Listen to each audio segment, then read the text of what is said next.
बिस्मिल्लाहिर्रहमानिर्रहीम। आज के टॉपिक के अंदर भी हम लोग लेक्सिकल एनालाइज़र की इम्प्लीमेंटेशन ही कंटिन्यू करें। लास्ट लेक्चर के अंदर देखा था कि लेक्सिकल एनालाइज़र अगर हमने हैंडमेड इम्प्लीमेंट करना है तो हमने उसका कुछ प्रोसेस फॉलो किया था, कुछ नंबर ऑफ़ स्टेप्स सीखे थे कि जिसको फॉलो करके हम लेक्सिकल एनालाइज़र के डेवलपमेंट को कंटिन्यू कर सकते हैं। तो उसके अंदर जो हमने प्रोसेस देखा था कि लेक्सिकल एनालाइज़र की इम्प्लीमेंटेशन के पॉइंट ऑफ व्यू से हमें क्या क्या स्टेप्स फॉलो करने पड़ते हैं।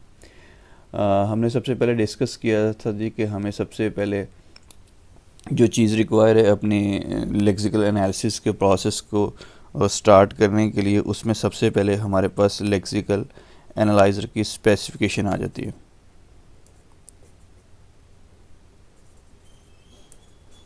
कि जिस लैंग्वेज के अगेंस्ट हमने लेक्सिकल एनालाइज़र बिल्ड करना है उसके जो लेक्सिकल यूनिट्स है उनकी स्पेसिफिकेशन क्या है, क्या क्या पैटर्न्स है कि जिसके थ्रू हम किसी सर्टन लेक्सिकल यूनिट को आइडेंटिफाई कर सकते हैं। सेकंड स्टेप पे हमने बोला था जी कि सेकंडली जब हमारे पास स्पेसिफिकेशन गैदर हो जाए लेक्सिकल यूनिट्स की, तो स्पेसिफिकेशन गैदरिंग के बाद हमने उन स्पेसिफिकेशन की बेस के ऊपर उसके पैटर्न्स आइडेंटिफाई करने हैं कि एक्चुअली में जब भी हमारे पास इस सर्टेन टाइप का लेक्सिकल यूनिट हमारे सोर्स प्रोग्राम में कहीं पे रिकग्नाइज होता है तो हम उसको किस तरीके से ऑटोमेटिकली रिकग्नाइज कर सकते हैं by using certain patterns. And then next step के अंदर हमने देखा था जी कि जो पैटर्न्स हम चाह रहे हैं कि हमारे सोर्स प्रोग्राम के अंदर अगर कहीं पे भी ये पैटर्न अपीयर होता है तो उस पैटर्न को रिकग्नाइज किया जाए एंड देन उसके अगेंस्ट जो भी हमारा टोकन है वो रिटर्न किया जाए। तो नेक्स्ट स्टेप में हमारे पैटर्न को रिकग्नाइज करने के लिए या पैटर्न की इम्प्लीमेंटेशन के लिए जो हम मेथड यूज़ कर रहे थे उसमें हमने देखा था कि जी कि हमारे पास रेगुलर एक्सप्रेशन एक ऐसा टूल है, एक ऐसा मैकेनिज़्म है कि जिसके थ्रू हम अपने किसी भी गिवन पैटर्न को जो कि रेगुलर एक्सप्रेशन के थ्रू एक्सप्रेस हो सकता है उसके थ्रू हम रिप्रेजेंट करते हैं। हमने डिटेल में देखा था जी कि रेगुलर एक्सप्रेशन के अंदर हमारे पास कुछ सर्टन ऑपरेटर्स हैं कि जिसको यूज़ करते हुए हम अपनी रेगुलर एक्सप्रेशंस डिफ़ाइन कर सकते हैं।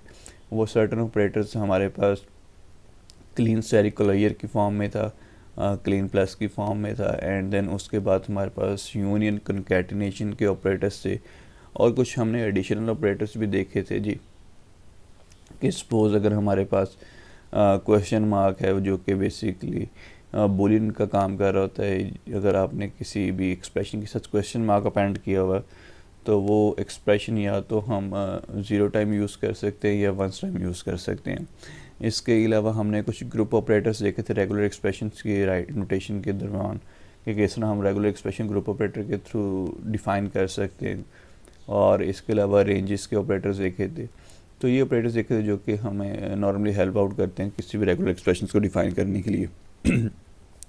फर्दर रेगुलर एक्सप्रेशन की नोटेशन हम डिटेल में डिस्कस करेंगे जब हम ऑटोमेटेड टूल के थ्रू हम अपना लेक्सिकल एनालाइज़र बिल्ड करेंगे जिसके अंदर हमने अपने रेगुलर एक्सप्रेशंस के थ्रू ही बेसिकली स्पेसिफिकेशन डिफ़ाइन करनी है एंड देन वो हमारा टूल जो भी हम यूज़ करेंगे ऑटोमेटिक टूल तो वो उसको ऑटोमेटिकली हमारा लेक्सिकल एनालाइज़र बिल्ड करके दे देगा। तो उस केस में जाके हम एक्सटेंसिव प्रैक्टिस करेंगे कि रेगुलर एक्सप्रेशन के अंदर नोटेशन को डिफ़ाइन करने के लिए हमारे पास और कौन से फर्दर ऑपरेटर्स अवेलेबल है। देन रेगुलर एक्सप्रेशंस की डेफिनेशन के बाद रेगुलर एक्सप्रेशंस की राइटिंग के बाद फिर हमने देखा था जी कि हम ट्रांजिशन डायग्राम लिख रहे थे। ट्रांजिशन डायग्राम की जब हम बात कर रहे थे हम कहते ट्रांजिशन डायग्राम में हम बेसिकली एक हाइब्रिड टाइप चीज़ है जो कि ना तो ऑटोमेटा है एनएफए की फॉर्म में ना डीएफए की फॉर्म में। ये बेसिकली कुछ स्टेट्स के थ्रू हमारे जो गिवन रेगुलर एक्सप्रेशंस को हम डिफ़ाइन करने की कोशिश करते हैं। समहाउ ये कहीं ना कहीं पे हमारा एनएफए या डीएफए से रिजेम्बलेंस रखता है पर एक्चुअली इसकी डेफिनेशन ना एनएफए के ऊपर मैप होती है ना ही डीएफए के ऊपर मैप होती है। देन हमने अपनी जो रेगुलर एक्सप्रेशन के थ्रू हमने पैटर्न डिफ़ाइन किया था उस पैटर्न को हम कहीं पे रिकग्नाइज करने के लिए ट्रांजिशन डायग्राम की फॉर्म में उसका डायग्रामेटिकली फ़्लो देख रहे थे कि किस तरीके से ट्रांजिशंस फ़्लो होंगी, किस तरीके से ट्रांजिशंस मूव ऑन होंगी। एंड देन हमने बोला था जी कहीं पे जब हमारे पास ग्राफिकल इम्प्लीमेंटेशन आ जाए अपने स्पेसिफिकेशंस की या जो भी हमने रेगुलर एक्सप्रेशंस डिफ़ाइन की हैं, एंड देन ग्राफिकल इम्प्लीमेंटेशंस को हम मैप देन कर सकते हैं अपने ट्रांजिशन टेबल के ऊपर। एंड देन ट्रांजिशन टेबल या हमें जो हमारी ग्राफिकल रिप्रेजेंटेशन है वो हेल्प आउट कर रही होगी कोड राइटिंग में। जब हम अपना खुद से कोड लिख रहे होंगे स्क्राई से फॉर एग्जांपल, अगर हमने कोड लिखना है तो हम बेसिकली हेल्प ले रहे होंगे या तो ट्रांजिशन डायग्राम की फॉर्म में हमारे पास जो ग्राफिकल नोटेशन है या इसकी ऑल्टरनेट जो ग्राफिकल नोटेशन होगी उसको देख के हम अपना कोड लिख रहे होंगे, या फिर हम अपने टेबल जो ट्रांजिशन टेबल या जो भी हम टेबल डिफ़ाइन करेंगे ग्राफिकल नोटेशंस के अगेंस्ट, उसको देखते हुए अपना कोड की मैपिंग करेंगे जब भी हम कोड जनरेट कर रहे होंगे। तो कंटिन्यू करने से पहले आज हम एक दो एग्जांपल्स दोबारा रिपीट कर लेते हैं जो हमने लास्ट टाइम लेक्सिकल स्पेसिफिकेशन किसी लैंग्वेज की गैदर करने के बाद उसके ट्रांजिशन डायग्राम कंस्ट्रक्ट की थी। एंड देन नेक्स्ट प्रोसेस देखेंगे कि हम किस तरीके से ये ट्रांजिशन डायग्राम वाले एलिमेंट को हम ऑटोमेशन के ऊपर मैप कर सकते हैं in the form of finite automata. कैसे हम ट्रांजिशन डायग्राम को रिप्लेस करेंगे फाइनाइट ऑटोमेटा के through, and then finite automata के थ्रू जो हमारे पास फाइनल रिप्रेजेंटेशन आएगी हमारी लैंग्वेज की जो भी स्पेसिफिकेशन हमने डिफ़ाइन की थी उसकी रेगुलर एक्सप्रेशंस के थ्रू, तो हम देन उसको किस तरह से हम उसका कोड के थ्रू मैप करेंगे जी। चलिए जी कंटिन्यू करते हैं। जिस तरह हमने लास्ट टाइम में कुछ लैंग्वेज की स्पेसिफिकेशंस डिस्कस की थी, एंड देन लैंग्वेज के स्पेसिफिकेशंस के थ्रू फिर हमने उनके रेगुलर एक्सप्रेशंस डिफ़ाइन की थी, एंड एक्सप्रेशंस डेफिनेशन के बाद हमने प्रोसेस आगे कैरी आउट किया था। सिमिलरली हम सपोज करें जी कि अभी हमारे पास इस केस में लैंग्वेज के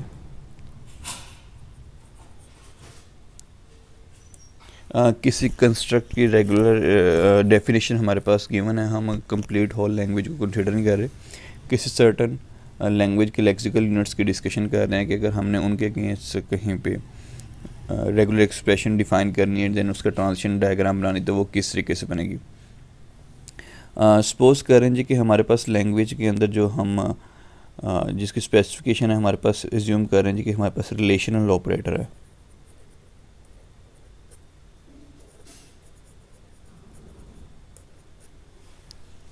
और रिलेशनल ऑपरेटर्स जो हमारे पास अवेलेबल हैं जिनके अगेंस्ट हमने उनकी ट्रांजिशन डायग्राम बनानी है वो रिलेशनल ऑपरेटर्स हमारे पास लेसन का ऑपरेटर है, लेसन इक्वल्स टू का ऑपरेटर है, ग्रेटर देन का ऑपरेटर है, ग्रेटर देन इक्वल्स टू का ऑपरेटर है, देन हमारे पास कंपैरिजन का ऑपरेटर है सपोज, और एज्यूम करें जी कि हमारी लैंग्वेज नॉट इक्वल्स टू का ऑपरेटर ऑफर कर रही है। ये बेसिकली हमारे पास जो हम ऑपरेटर्स यूज़ करते हैं वो सी प्लस प्लस के अंदर, ये माइट भी जावा के अंदर भी हम यही ऑपरेटर यूज़ करते हैं जब हम रिलेशंस डिफ़ाइन करते हैं दो एक्सप्रेशंस के अंदर। अगर हमें रिलेशन डिफ़ाइन करना है या इन रिलेशन ऑपरेटर्स को और रिकगनाइज़ करवाने के, लेट्स सपोज अगर हमारे कहीं पे लैंग्वेज के अंदर ये रिलेशन ऑपरेटर्स अपीयर होते हैं तो हम इनको किस तरीके से टोकनाइज कर सकते हैं अपनी गिवन लैंग्वेज में से। तो अगर इनकी रेगुलर एक्सप्रेशंस की बात की जाए तो रेगुलर एक्सप्रेशंस अगर हम इनकी डिफ़ाइन करें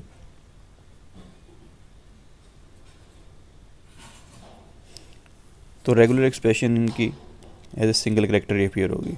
लेट्स सपोज हमारे पास लेसन का ऑपरेटर आ सकता है और लेसन इक्वल्स टू का ऑपरेटर आ सकता है और ग्रेटर देन का ऑपरेटर आ सकता है और ग्रेटर देन इक्वल्स टू का ऑपरेटर अपीयर हो सकता है, देन कंपैरिजन का ऑपरेटर अपीयर हो सकता है एंड नॉट इक्वल्स टू का ऑपरेटर अपीयर हो सकता है। अब हम इसकी ट्रांजिशन डायग्राम कंस्ट्रक्ट करते हैं जी। सपोज हमारे पास इनिशियल स्टेट है, हम कह रहे हैं जी कि इनिशियली अगर हमारे पास लेस देन आता है तो स्टेट नंबर 1 पे मूव कर जाएं। अब अगर देखा जाए तो ये दोनों ऑपरेटर सेम हमारे पास करैक्टर से इनिशलाइज हो रही है, इनिशली स्टार्ट हो रहे हैं। सिंगल लेसन वाला ऑपरेटर और लेसन इक्वल्स टू वाला ऑपरेटर। इसका मतलब है आइदर लेसन आए या लेसन इक्वल्स टू आए तो स्टार्टिंग उसकी ट्रांजिशन कहीं पे लेसन का ऑपरेटर रीड करके ही होनी, जो कि 0 से स्टेट नंबर 1 पे आ जाएगा। अब नेक्स्ट फर्दर डिसाइड करना है हमने कि स्टेट नंबर 1 पे अगर तो हमारे पास इक्वल रीड होता है तो वो लेस देन इक्वल्स टू के ऑपरेटर के तौर पे रिकग्नाइज होगा। अगर लेस देन के बाद इक्वल्स टू के अलावा कुछ और अपीयर होता है, कोई और करैक्टर अपीयर होता है, तो इसका मतलब क्या है कि उस केस में हमने सिर्फ और सिर्फ लेस देन का ऑपरेटर रीड किया है अपने सोर्स प्रोग्राम में से।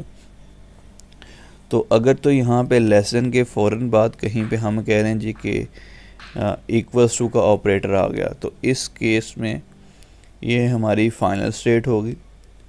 और फाइनल स्टेट होने पे ये फाइनल स्टेट हमें जो बेसिकली ऑपरेटर रिटर्न कर रही होगी, हमारे पास जो टोकन जनरेट होगा ये बेसिकली रिलेशनल ऑपरेटर्स का टोकन रिटर्न होगा। और जो इसकी एट्रीब्यूट वैल्यू है कि रिलेशनल ऑपरेटर एक्चुअली है कौन सा, हम कह रहे हैं जी कि ये लेस देन इक्वल्स टू का ऑपरेटर है, जो कि यहाँ पे बेसिक इसकी ये एट्रीब्यूट वैल्यू है।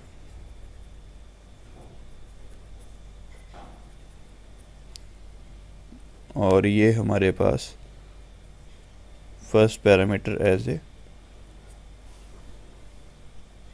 टोकन बिहेव कर रहा है। अगर यहाँ पे हमारे पास ट्रांजिशन 1 पे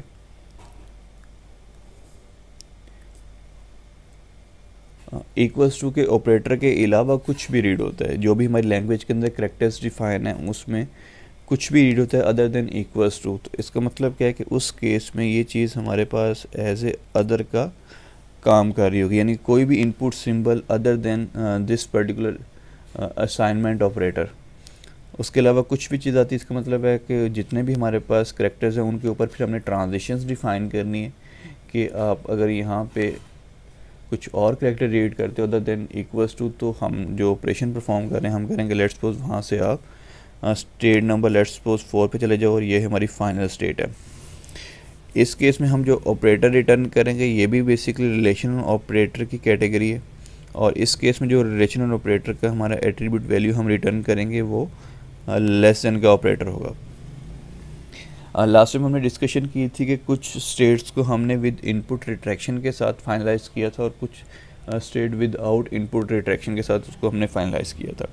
इस केस में चूंकि लेसन के ऑपरेटर ने ये डिसाइड करना है कि आइदर वो लेसन इक्वल्स टू बनने जा रहा है या वो लेसन ही बनने जा रहा है। अगर तो वो लेसन इक्वल्स टू बनने जा रहा है तो वो डेफिनेटली स्टेट नंबर 1 से इक्वल्स टू का ऑपरेटर रीड करके स्टेट नंबर 3 पे मूव कर जाएगा। और हमें अंडरस्टूड पता है कि अब ये ऑपरेटर कंप्लीट हो चुका हुआ है।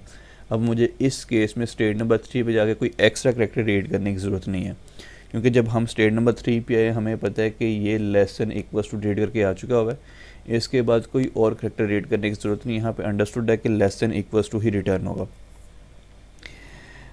अच्छा, स्टेट नंबर 1 से लेसन को प्रोड्यूस करने के लिए क्या ज़रूरी था जी कि जब तक हम एक्स्ट्रा करैक्टर रीड ना करें तब तक हम ये डिसाइड नहीं कर सकते कि वो अब लेसन बन रहा है या लेसन इक्वल्स टू बन रहा है।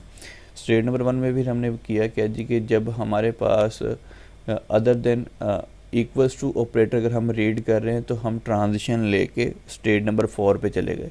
तो इसका मतलब क्या है कि इस केस में जब हम स्टेट नंबर 1 से 4 पे आए तो हमने कोई एक्स्ट्रा करैक्टर रीड किया हुआ है।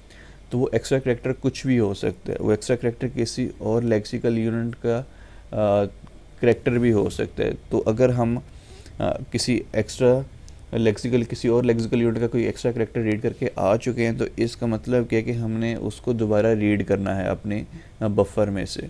तो इस केस में हम अपने इस स्टेट नंबर 4 को इनपुट रिट्रैक्शन के साथ अपेंड करवा के फाइनलाइज करेंगे, ताकि नेक्स्ट टाइम जब हम दोबारा इनिशियल स्टेट पे जाएं तो जो हमने एक्स्ट्रा करैक्टर रीड किया हुआ था यहाँ पे एज ए अदर के तौर पे जिसको हमने ट्रीट किया है उसको हम दोबारा रीड करके प्रोसेस दोबारा से स्टार्ट करें। इसके बाद फॉर एग्ज़ाम्पल अगर हमारे पास सिमिलरली हम लेस देन ग्रेटर देन का ऑपरेटर रीड करते हैं, तो हम कह रहे हैं ग्रेटर देन का ऑपरेटर रीड करने के बाद हम स्टेट नंबर सपोज 5 पे मूव करके, अब सिमिलरली यहाँ पे भी सेम वही बिहेवियर है, वो ग्रेटर देन इक्वल्स टू भी बन सकता है और वो सिंपली ग्रेटर देन भी हो सकता है। अगर ग्रेटर देन इक्वल्स टू होगा तो उसने इक्वल्स की ट्रांजिशन रीड करनी पड़ेगी उसे। अगर यहाँ पे हम इक्वल्स टू का ऑपरेटर रीड करते हैं तो हमारे पास अब ये जो टोकन रिकगनाइज होगा स्टेट नंबर 6 से, वो basically greater than equals to का रिकगनाइज होगा। तो इस केस में जो ऑपरेटर हमें रिटर्न होगा, जो टोकन हमें रिटर्न होगा, रिलेशन ऑपरेटर का टोकन है, और हम कह रहे हैं जी कि ग्रेटर देन इक्वल्स टू का ये उसकी एट्रीब्यूट वैल्यू होगी। सिमिलरली अगर 5 स्टेट पे हम other than assignment operator read करते हैं या इक्वल्स टू का साइन रीड करते हैं, तो वो हमारे पास अदर का काम कर रहा होगा। जैसे ही हम अदर रीड करेंगे हम स्टेट नंबर 7 पे मूव कर जाएंगे, और स्टेट नंबर 7 पे ये जो टोकन हम रिटर्न कर रहा है रिलेशनल ऑपरेटर है जी, और इसकी जो एट्रीब्यूट वैल्यू है वो ग्रेटर देन है। सिमिलरली इसको भी हमने विद इनपुट रिट्रैक्शन बनाना है, ताकि जो एक्स्ट्रा करैक्टर यहाँ पे हमने अदर की फॉर्म में रीड किया उसको हम रिटर्न कर सकें।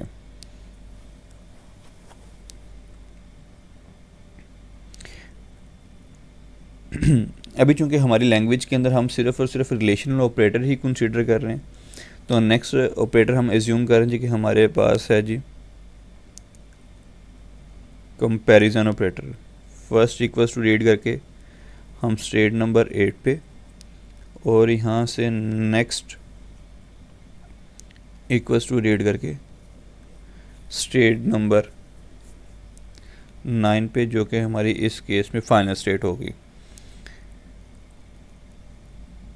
अब इसमें जो हमें टोकन मिलेगा जी, ये भी बेसिक रिलेशन ऑपरेटर है, और ये लेट्स सपोज हम कह रहे हैं कि कंपैरिजन का एट्रीब्यूट वैल्यू कैरी कर रहा है। और अगर नॉट इक्वल्स टू की बात करें,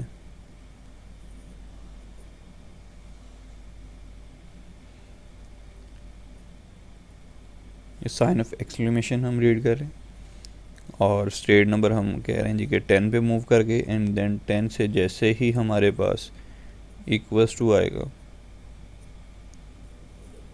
तो हम फाइनल स्टेट नंबर 11 पे मूव कर जाएंगे, और ये रिलेशनल ऑपरेटर रिटर्न कर रहा है जिसकी टोकन वैल्यू एट्रीब्यूट वैल्यू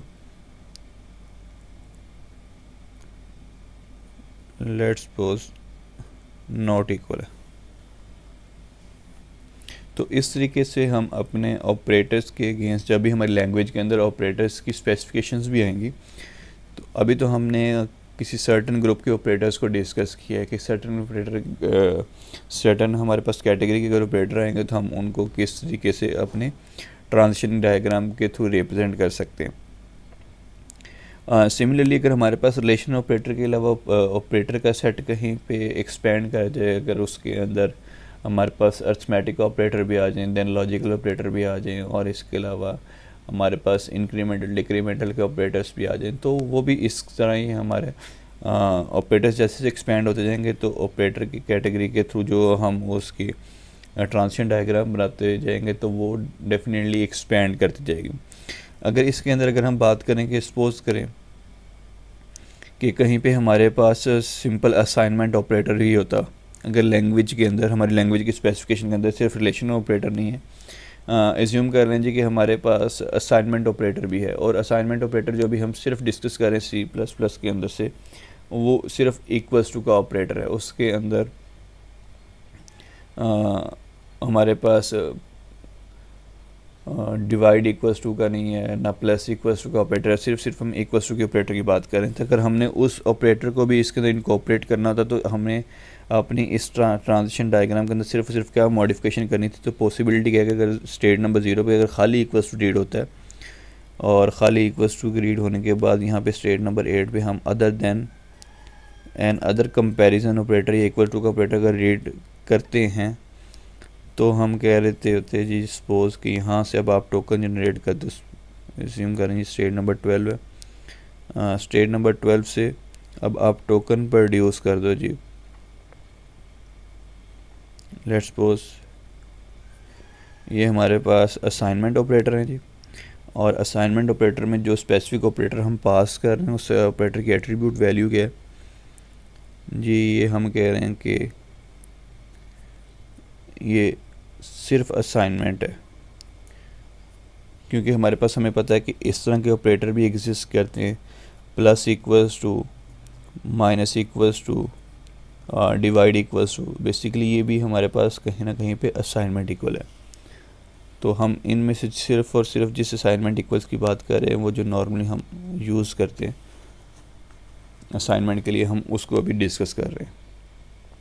तो इस तरीके से जैसे ऑपरेटर एक्सपैंड होते जाएंगे वैसे वैसे हमारी ये ट्रांजिशन डायग्राम भी एक्सपैंड होती जाएगी, जैसे लैंग्वेज की स्पेसिफिकेशन इंक्रीज़ होती जाएगी। अगर हम प्रॉपर लैंग्वेज बिल्ड करने जाएंगे तो लैंग्वेज की स्पेसिफिकेशन एक्सपैंड होने की वजह से ये सारा प्रोसेस एक्सपैंड होगा। नेक्स्ट एग्जांपल एक और कंसीडर करते हैं जी।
नेक्स्ट हम सपोज कर रहे हैं जी कि लेट्स सपोज अगर हमारे लैंग्वेज स्पेसिफिकेशन के अंदर कहीं पे कीवर्ड्स प्रोवाइड किए गए हैं, तो कीवर्ड्स की ट्रांजिशन डायग्राम हम किस तरीके से बिल्ड कर सकते हैं।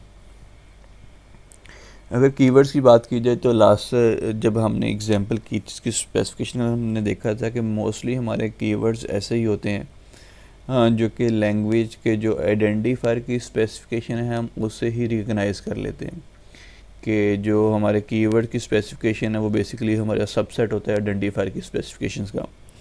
तो उस केस में हम जब आइडेंटिफायर रिकग्नाइज करते हैं तो उसी टाइम पर डिसाइड कर लेते हैं कि अगर तो ये सर्टेन आइडेंटिफायर हमारे जो कीवर्ड की लिस्ट हमें गिवन है अगर उसमें से एग्जिस्ट करता है तो हम कह देते हैं जी कि ये एक कीवर्ड है सर्टेन कोई। अगर नहीं करता तो हम कहते थे कि ये आइडेंटिफायर है।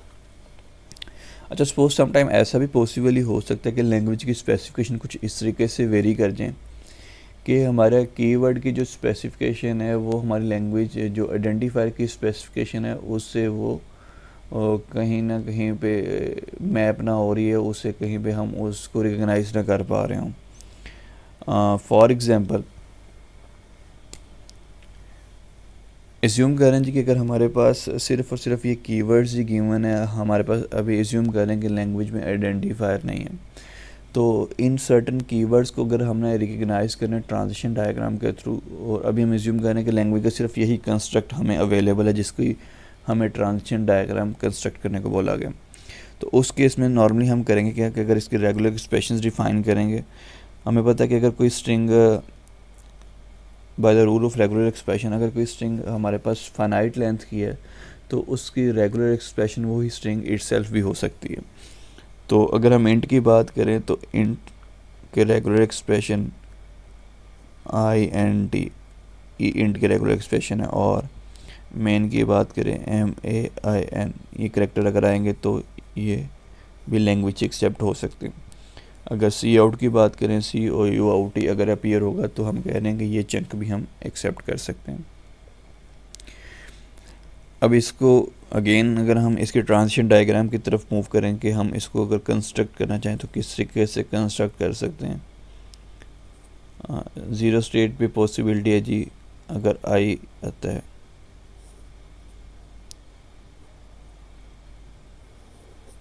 एज्यूम करें जी कि स्टेट नंबर 1 पे मूव करके, देन एन रीड होने पे स्टेट नंबर 2 पे मूव करके, देन टी रीड होने पे स्टेट नंबर 3 पे मूव करके। अभी हम एज्यूम कर रहे हैं जी कि हमारे पास हमारी लैंग्वेज के अंदर सिर्फ और सिर्फ कीवर्ड्स की वन है।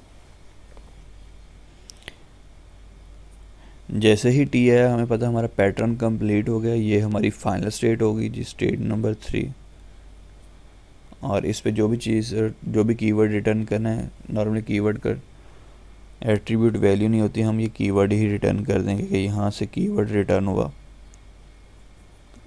इंट वाला। अगर मेन हमने रिकग्नाइज करना है तो सिमिलरली मेन के अगेंस्ट भी हमें हर करेक्टर के अगेंस्ट ट्रांजिशन प्रोवाइड करनी पड़ेगी। 4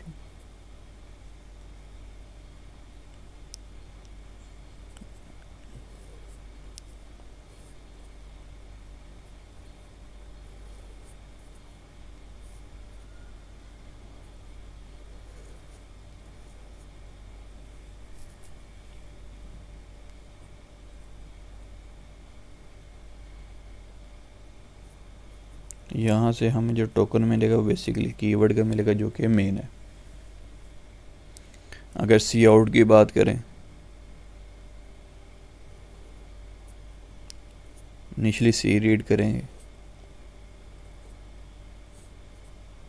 और रीड करके 9 पे, यू रीड करके 10 पे, एंड देन टी रीड करके 11 पे। इस तरह हमारा ये कीवर्ड सी आउट रिकग्नाइज हो जाएगा।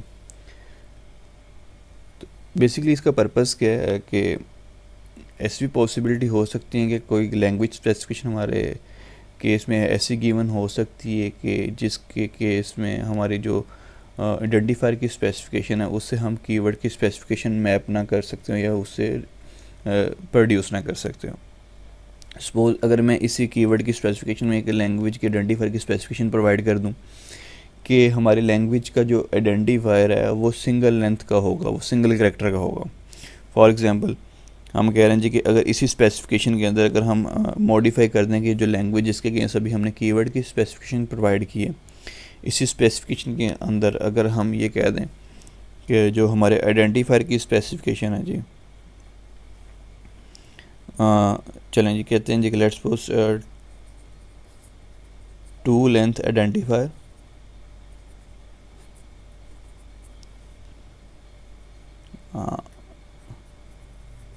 start with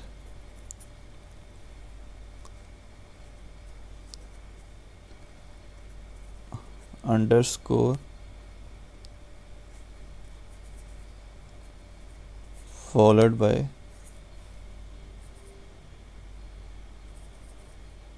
letter. इस केस में हमने रिस्ट्रिक्ट कर दिया जी कि हमारा आइडेंटिफायर 2 लेंथ का है जो कि स्टार्ट आइडेंटिफायर से होगा, सॉरी जो स्टार्ट अंडरस्कोर से होगा, और उसके बाद वाला जो करेक्टर है वो कोई ना कोई लेटर जो हमारे पास जो गिवन अल्फ़ाबेट्स हैं उनमें से एग्जिस्ट कर सकता है। तो इस केस में अगर मैं आइडेंटिफायर को रिकग्नाइज करना चाहूँ तो इसी अगर ट्रांजिशन डायग्राम में अगर आइडेंटिफायर की स्पेसिफिकेशन ऐड करूँ तो हमें पता है कि सबसे पहले अंडरस्कोर रीड होगा,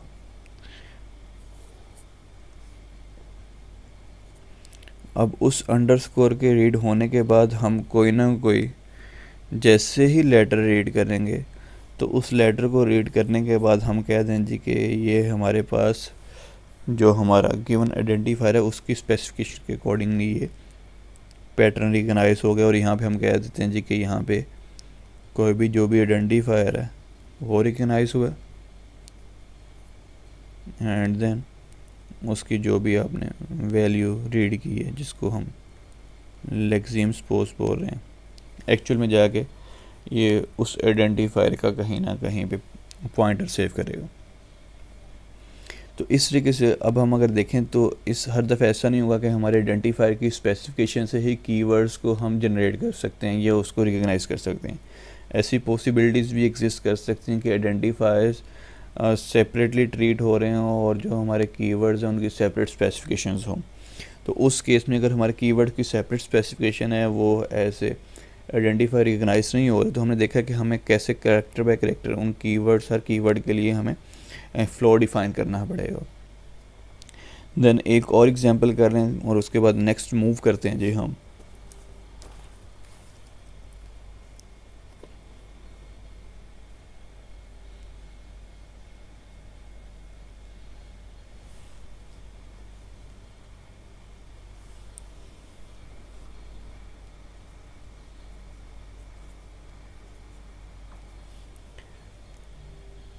अब ये हम डिस्कस करने जा रहे हैं कि सपोज़ हमने कोई नंबर रिप्रेजेंट करना है, कोई कांस्टेंट वैल्यू रिप्रेजेंट करनी है। वो कांस्टेंट वैल्यू अनसाइंड नंबर, कोई भी अनसाइंड नंबर हो सकता है।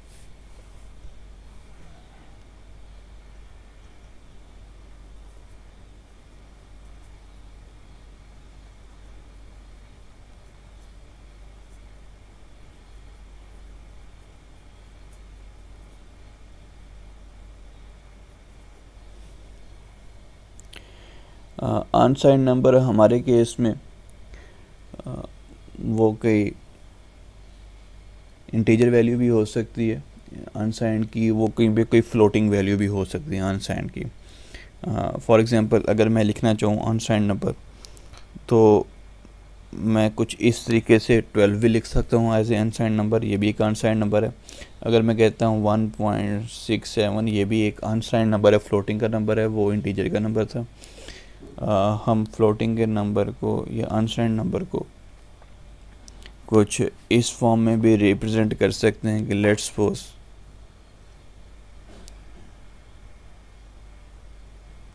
1.2 E raise to power let's suppose 23, या फिर 1.79 ई रेज टू पावर, या प्लस का 23 है, या लेट्स सपोज 1.79 ई इंटू -23,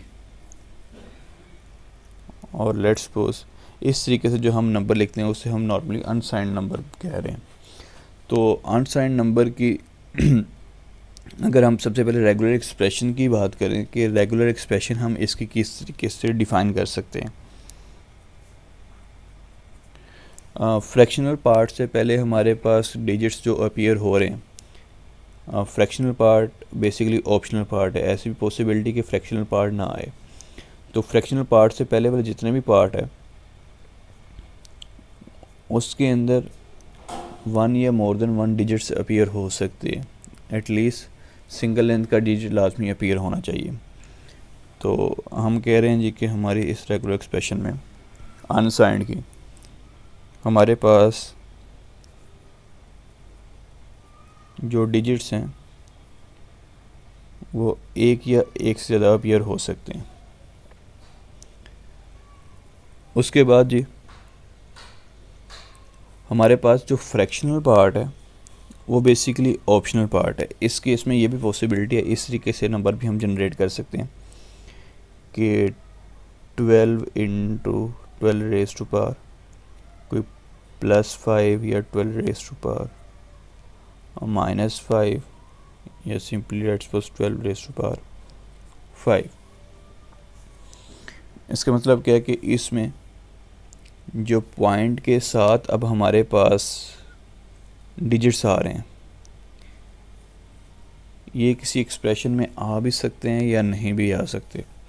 तो इसका मतलब क्या है कि डॉट के बाद जो डिजिट्स अपीयर हो रहे हैं डॉट के बाद और ई से पहले, एक्सपोनेंट से पहले, डॉट डिजिट की अगर बात करें तो ये वाला group as a optional appear हो सकता है। अब इसका मतलब क्या है कि जी ये पूरा ग्रुप हम पिक कर भी सकते हैं, नहीं भी कर सकते। और अगर ये पूरा ग्रुप पिक करते हैं तो डॉट के बाद डिजिट्स हम अपेंड कर सकते हैं। डिजिट एक या एक से ज़्यादा आएंगे तो इस वजह से अब डिजिट के ऊपर हमने प्लस अपेंड कर दिया। कि digit more than one appear हो सकते हैं। ये जो प्लस का सिंबल या जो प्लस का ऑपरेटर है सिर्फ और सिर्फ डिजिट्स के ऊपर अप्लाई होगा। एंड देन उसके बाद जो थर्ड बेसिकली हमारे पास इस एक्सप्रेशन के अंदर ग्रुप है वो एक्सपोनेंट का ग्रुप है। अगर एक्सपोनेंट के ग्रुप की बात करें तो सबसे पहले इस पूरे ग्रुप में एक्सपोनेंट ई अपीयर होगा। इसमें हमने देखा है कि प्लस और माइनस कभी ई के बाद आ भी सकता है और प्लस और माइनस ई के बाद नहीं भी आ सकता है। तो इसका मतलब है प्लस और माइनस में हमारे पास फिर अगेन चॉइस है कि ये ई के साथ आ भी सकते हैं या नहीं भी आ सकते। तो इस केस में हम कह रहे हैं जी कि ये वाला जो ग्रुप प्लस और माइनस के ऊपर कंसिस्ट कर रही है ये वाली क्लास, अब ये क्लास में से कुछ भी चूज़ करना ऑप्शनल है। इस क्लास में से आइदर हम प्लस पिक कर सकते हैं या माइनस पिक कर सकते हैं, या हमारे पास इस क्वेश्चन मार्क के ऑपरेटर के होने की वजह से, जिसे हम बूलियन ऑपरेटर कहते हैं, ये भी पॉसिबिलिटी कि हम इस पूरी क्लास को स्किप कर दें जो कि प्लस और माइनस के ऊपर कंसिस्ट कर रही है। अच्छा, इसके बाद फिर हमारे पास अगर ई पिक किया है तो फिर हमारे पास कंपलसरी क्या है कि अगर आपने कहीं पे ई यूज़ किया तो उसके बाद डिजिट्स आने लाजमी है। वो डिजिट सिंगल डिजिट भी हो सकता है, वो डिजिट मल्टी कैरेक्टर डिजिट भी हो सकते हैं। तो इसका मतलब है जी कि इसके बाद डिजिट लाजमी आएंगे और डिजिट सिंगल या मोर देन वन टाइम उनकी रेपिटेशन अलाउ है। ये जो प्लस का ऑपरेटर है सिर्फ और सिर्फ डिजिट्स के ऊपर हमने अप्लाई किया।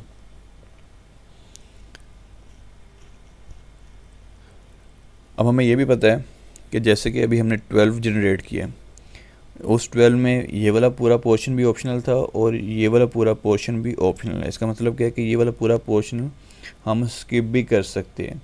तो अगर ये पूरा पोर्शन स्किप करना है तो इस पूरे पोर्शन के साथ भी हमें क्वेश्चन मार्क अपेंड करना पड़ेगा। अब हम इस रेगुलर एक्सप्रेशन से कोई भी हम signed number unsigned number produce करवा सकते हैं,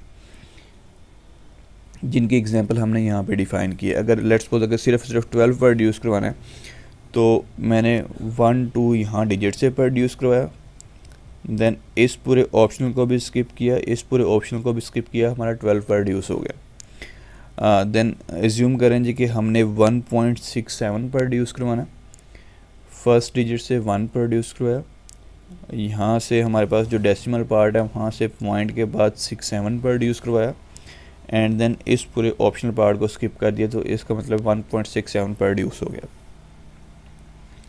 अगर 1.2E23 प्रोड्यूस करवाना है तो फर्स्ट डेसिमल से पहले वाला पार्ट 1 डिजिट से प्रोड्यूस करवाया, डॉट 2 हमने ये डॉट वाले पार्ट से प्रोड्यूस करवाया इसको चूज़ करके, एंड देन E23 यहाँ से ई वाला पार्ट पिक किया, चूँकि जब अगर अब इस एक्सप्रेशन को पिक करेंगे तो उसमें ई आना मस्ट है। ई को पिक किया, चूँकि ये ऑप्शनल है, इस ऑप्शनल को हमने स्किप किया और यहाँ से 23 प्रोड्यूस करवा लिया। तो इस तरीके से जो भी हमने एग्जांपल्स डिफाइन किए अनसाइंड नंबर की, वो हम अपनी इस रेगुलर एक्सप्रेशन से प्रोड्यूस करवा सकते हैं। अब इस रेगुलर एक्सप्रेशन के अगेंस्ट अगर हम इसका ट्रांजिशन डायग्राम कंस्ट्रक्ट करें तो ट्रांजिशन डायग्राम हम इसकी किस तरीके से बना सकते हैं। फॉर एग्जांपल ये हमारे पास इनिशियल स्टेट है 0 वाली, यहाँ से हम लोग डिजिट रीड कर रहे हैं, डिजिट रीड करके हम स्टेट नंबर 1 पे चले गए और स्टेट नंबर 1 पे 1 या मोर देन 1 हमारे पास डिजिट आ सकते हैं। अब एक पॉसिबिलिटी है जी कि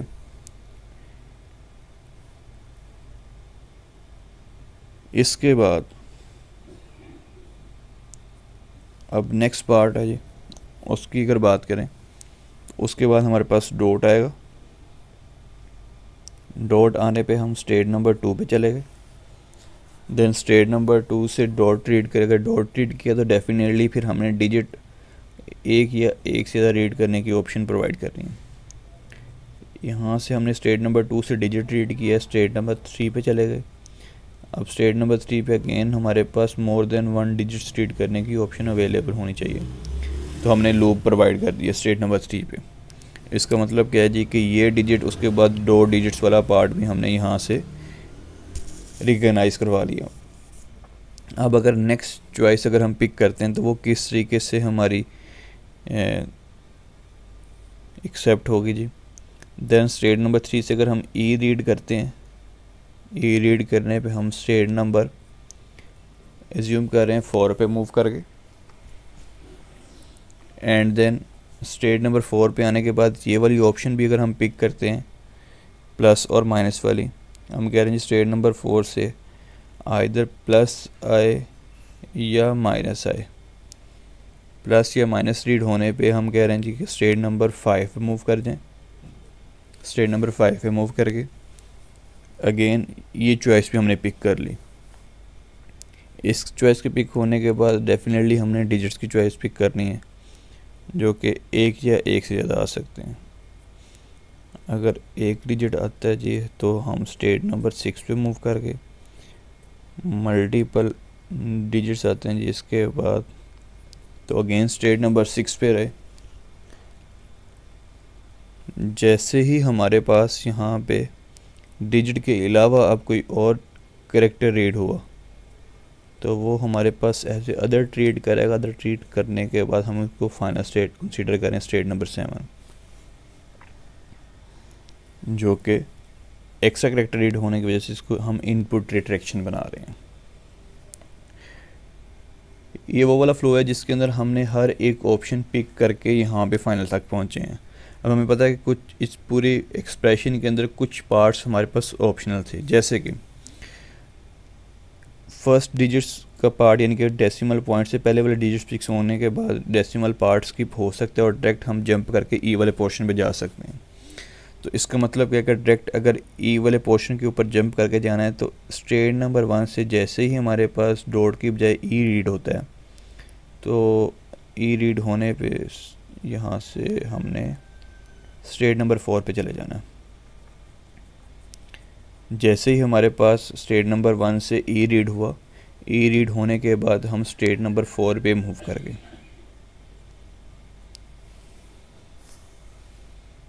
तो इस केस में डिजिट्स के बाद ये वाला पूरा पोर्शन स्किप हो जाएगा।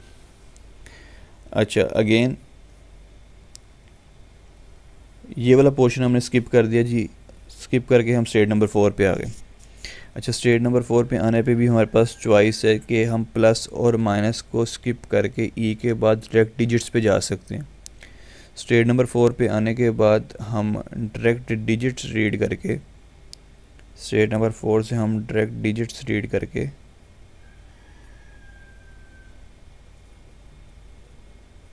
स्टेट नंबर 6 पे मूव कर सकते हैं। इस केस में हमारा प्लस और माइनस वाला पार्ट स्किप हो गया और हम यहाँ से डायरेक्ट डिजिट्स पे मूव करके। अच्छा, अब ये पॉसिबिलिटी है जी कि ये वाला पार्ट भी पिक ना हो एंड नेक्स्ट वाला पार्ट भी पिक ना हो, कि हमने सिर्फ और सिर्फ पॉइंट से पहले वाली वैल्यू रीड की है। अब हम कह रहे हैं जी कि अगर हमारे पास स्टेट नंबर 1 पे कुछ हम अदर रीड करते हैं,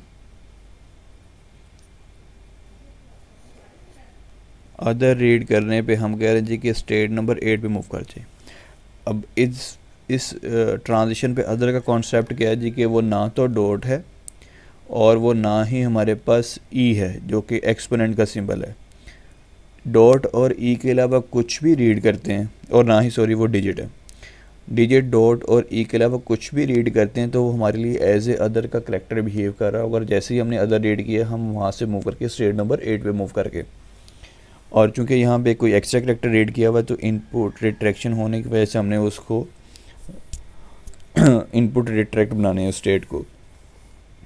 इस तरीके से हमारे पास सिर्फ और सिर्फ इंटीजर वैल्यूज एक्सेप्ट हो सकती हैं।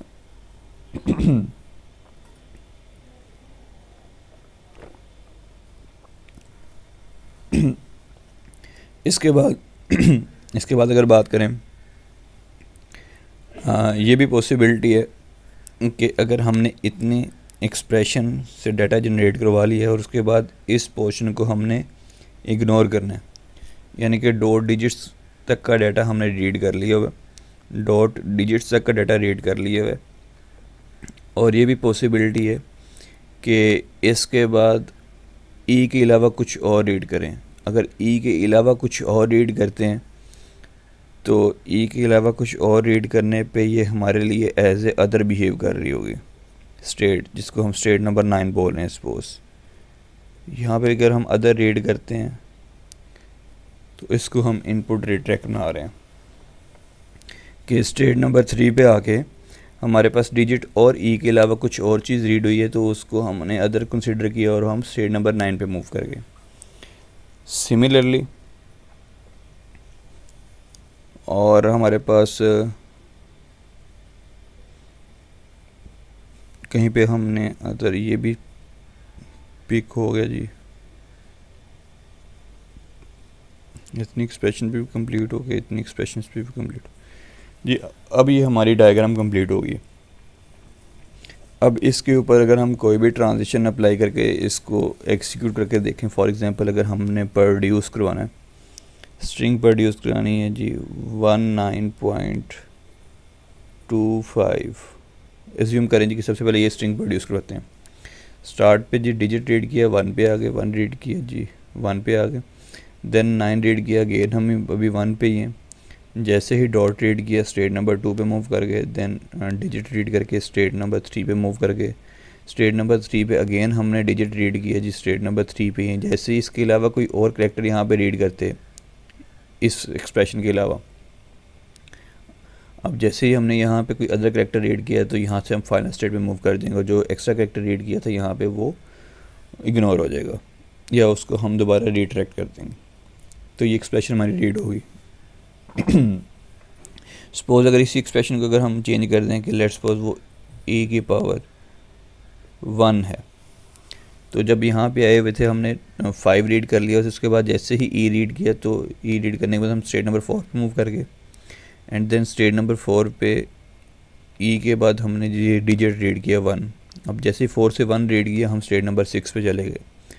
6 के बाद फिर हमारी एक्सप्रेशन में कुछ एक्स्ट्रा करैक्टर रीड करेंगे जो भी वो अदर का रोल बिहेव कर रहा होगा एंड देन उसकी बेस के ऊपर हम अदर रीड करके हम इनपुट रिट्रैक्शन की वजह से स्टेट नंबर 7 पे मूव कर जाएंगे और इनपुट रिट्रैक्ट करते हैं।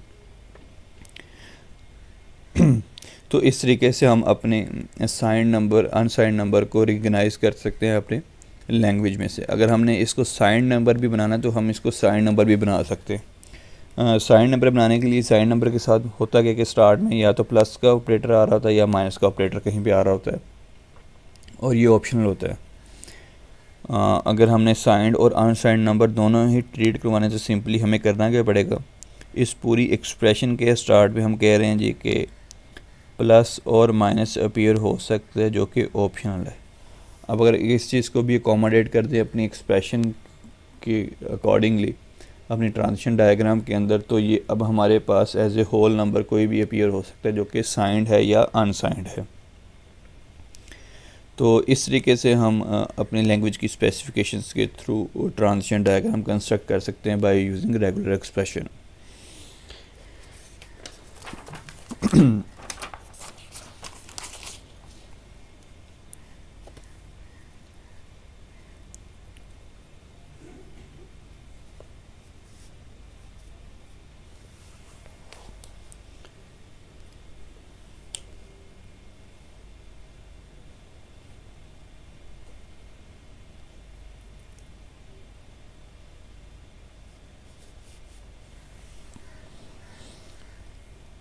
हमने पहले बात की थी कि जब हम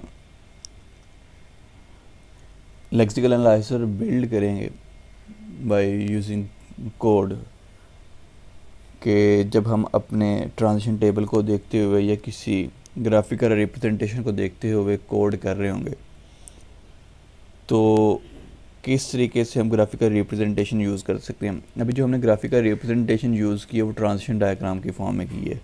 और चूंकि हमारे पास जब हम ऑटोमेशन की बात करते हैं या ऑटोमेटा की बात करते हैं तो ऑटोमेटा के अंदर हमारे पास 2 ही ऑटोमेटाज अवेलेबल हैं, या तो वो in the form of NFA available है या वो in the form of DFA available है।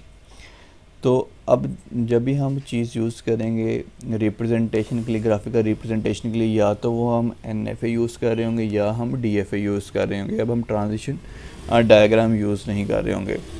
तो अब जो बेसिकली अब हम अपना एनालाइजर इम्प्लीमेंट करेंगे रेगुलर एक्सप्रेशन की स्पेसिफिकेशन राइट करने के बाद, अब जो हम डायग्राम कंस्ट्रक्ट कर रहे होंगे वो डायग्राम हम कहीं ना कहीं पे उसको एट द एंड हमने कन्वर्ट करना है डीएफए के अंदर।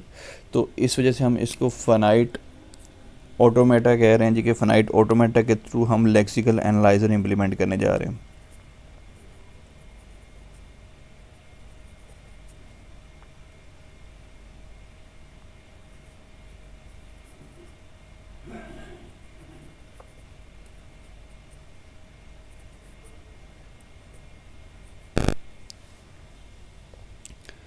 इसका पूरा प्रोसेस क्या है जी, कि कैसे ये कैरी आउट होगा जी। सबसे पहले जिस तरह हमने लेक्सिकल स्पेसिफिकेशन स्टार्ट में गैदर की है, लेक्सिकल स्पेसिफिकेशन सबसे पहले गैदर करेंगे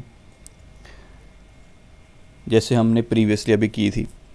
लेक्सिकल स्पेसिफिकेशन किसी भी लैंग्वेज की गैदर करने के बाद जो कि उसके लेक्सिकल कंपोनेंट्स या लेक्सिकल यूनिट्स की इन्फॉर्मेशन प्रोवाइड कर रहे होंगे, उसके बाद हम पैटर्न के थ्रू उसकी आर ई डिफ़ाइन करते हैं।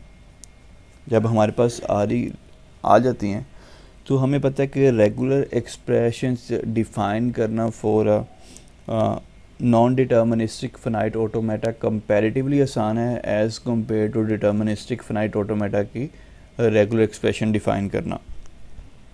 तो फिर हम करेंगे क्या कि हमारे पास जो भी रेगुलर एक्सप्रेशंस हमने डिफ़ाइन की है उस रेगुलर एक्सप्रेशन की डेफिनेशन को हम मैप कर देंगे जी हमारे नॉन डिटर्मिनिस्टिक फाइनाइट ऑटोमेटा की डेफिनेशन के ऊपर, कि हम किस तरीके से गिवन आर ई को मैप कर सकते हैं या गिवन आर ई के against non deterministic finite automata define कर सकते हैं। Then non deterministic finite automata को हम अगेन कन्वर्ट कर देंगे डिटर्मिनिस्टिक फाइनाइट ऑटोमेटा, क्योंकि हमें पता है कि हम डिटर्मिनिस्टिक मशीन्स को ही कोड कर सकते हैं और डिटर्मिनिस्टिक मशीन में हमें इस चीज़ की एम्बिग्विटी फेस नहीं करनी पड़ती कि किसी सर्टन स्टेट के ऊपर हमारे पास किसी पर्टिकुलर ट्रांजिशन पे हमने क्या मूव प्ले करनी है, क्योंकि हमारे पास हर एक स्टेट के ऊपर हर एक इनपुट कैरेक्टर की ट्रांजिशन लाजमी डिफ़ाइन होती है। तो इस वजह से जो कुछ ट्रांजिशंस हमने एनएफए के अंदर स्किप की हुई हैं, जो ट्रांजिशन हमने डिफ़ाइन नहीं की हुई, तो वो ट्रांजिशन हम डीएफए के अंदर डिफ़ाइन करेंगे। एंड देन डिफ़ाइन करने के बाद उस डीएफए को हम फर्दर उसकी एफिशिएंसी को इम्प्रूव करने के लिए हम उसको मिनिमाइज़ कर सकते हैं अपने गिवन डीएफए को, और डीएफए को मिनिमाइज़ करने के बाद कहीं पे हम फिर इसका जो टेबल प्रोड्यूस कर रहे होंगे उसको भी हम ट्रांजिशन टेबल ही कह रहे हैं। अब जो टेबल हम मिनिमाइज डीएफए को देख के बनाएंगे, अब वो टेबल बेसिकली हमें हेल्प आउट कर रहा होगा कि जब हम इसका कोड कर रहे होंगे। अब उस टेबल में हर एक स्टेट पे हर एक इनपुट कैरेक्टर के अगेंस्ट जो भी डिसीजन परफॉर्म करना है या जो भी स्टेप लेना है वो हमारे पास उसकी इंफॉर्मेशन गिवन होगी। तो इस तरीके से अभी सारा प्रोसेस कैरी आउट होगा। हमें लेक्सिकल स्पेसिफिकेशन कैसे करनी आती है, हमने रेगुलर एक्सप्रेशन लिखना आती है। अभी हम जो चीज़ डिस्कस करने जा रहे हैं कि फाइनाइट ऑटोमेटा बेसिकली होता क्या है, किस तरह से हम एनएफए को डीएफए में देन कन्वर्ट कर सकते हैं एंड देन डीएफए को मिनिमाइज डीएफए में एंड देन उसके बाद ट्रांजिशन टेबल के अंदर उसकी मैपिंग कर सकते हैं। चूँकि ये चीज़ें हमने पहले भी ऑटोमेटा के अंदर बड़ी डिटेल में पढ़ी हैं, तो इसको हम क्विकली रिवाइज कर लेते हैं जी कि ये हमने काम किस तरीके से किया था। इसका क्विक रिवीजन भी कर लेते हैं और कुछ एग्जांपल्स के थ्रू हम ये पूरा प्रोसेस भी कैरी आउट कर लेते हैं कि किस तरीके से रेगुलर एक्सप्रेशन के बाद जब हम एनएफए लिखते हैं एंड देन एनएफए को किस तरीके से हम डीएफए में कन्वर्ट करते हैं, देन उसका मिनिमाइज डीएफए किस तरह से कॉन्स्टिट्यूट करते हैं। तो इसको हम क्विकली रिवाइज कर सकते हैं। अगर डिटेल में देखना है तो प्रीवियस वीडियोस भी हमारे पास लेक्चर्स पड़े हुए हैं, तो आप उन लेक्चर्स को जाके इसके डिटेल्ड इम्प्लीमेंटेशंस भी देख सकते हैं कि अगर आपको अगर कोई स्टेप यहाँ पे ऐसा लग रहा है कि हम क्विकली कवर करके हैं तो उसकी डिटेल्ड इम्प्लीमेंटेशन हमारे जो थ्योरी फॉर ऑटोमेटा के लेक्चर्स पढ़े हुए हैं उसके अंदर आपको उसकी डिटेल्ड इम्प्लीमेंटेशन मिल जाएगी। जी क्विकली से स्टार्ट करें जी कि अगर ऑटोमेशन की बात करें, फाइनाइट ऑटोमेटा बेसिकली हमारे पास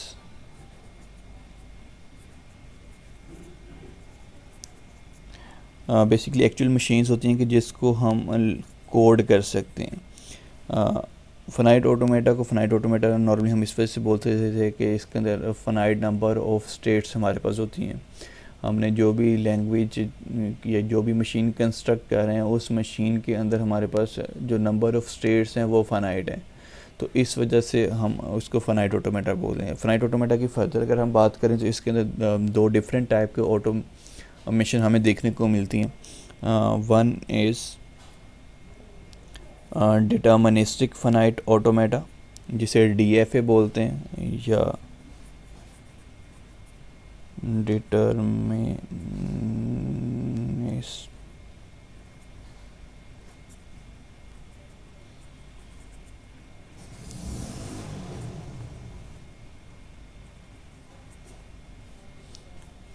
and second one is non deterministic finite automata, जिसे NFA या NDFA भी बोलते हैं,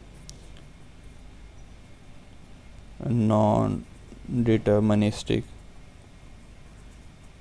फ़नाइट ऑटोमेटा। दोनों में एक्चुअली में डिफरेंस क्या है? अगर हम इसकी मैथमेटिकल नोटेशन की बात करें, DFA को डिफ़ाइन करते वक्त हमारे पास, डिटर्मिनिस्टिक फ़नाइट ऑटोमेटा को डिफ़ाइन करते वक्त हमारे पास जो टुपल रिक्वायर्ड है, जो सेट ऑफ एलिमेंट्स रिक्वायर्ड हैं, एट्रीब्यूट्स रिक्वायर्ड हैं DFA को रिकॉग्नाइज करने के लिए, उसके अंदर हमारे पास कुछ सेट ऑफ स्टेट्स क्यू होती हैं जी। देन हमारे पास सिग्मा गिवन होता है, इनपुट अल्फ़ाबेट्स की जो इंफॉर्मेशन कैरी कर रहा होता है कि हमारे पास इनपुट अल्फ़ाबेट्स का सेट क्या है, वो सिग्मा कैरी कर रहा होता है। देन इसके बाद हमारे पास क्यू नोड बेसिकली कोई इनिशियल स्टेट होगी जो भी हमारे फ़नाइट ऑटोमेटा के अंदर है।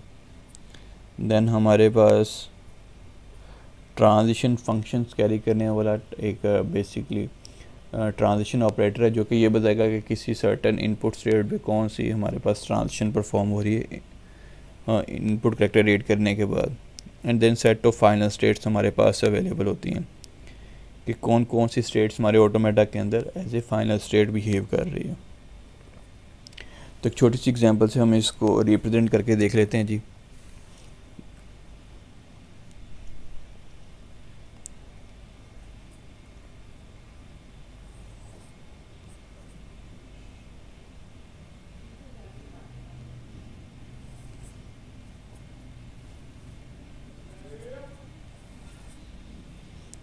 सपोज Q1 हमारी फाइनल स्टेट है और जो हमारा इनपुट सिग्मा गिवन है वो 0 1 के ऊपर कंसिस्ट कर रहा है।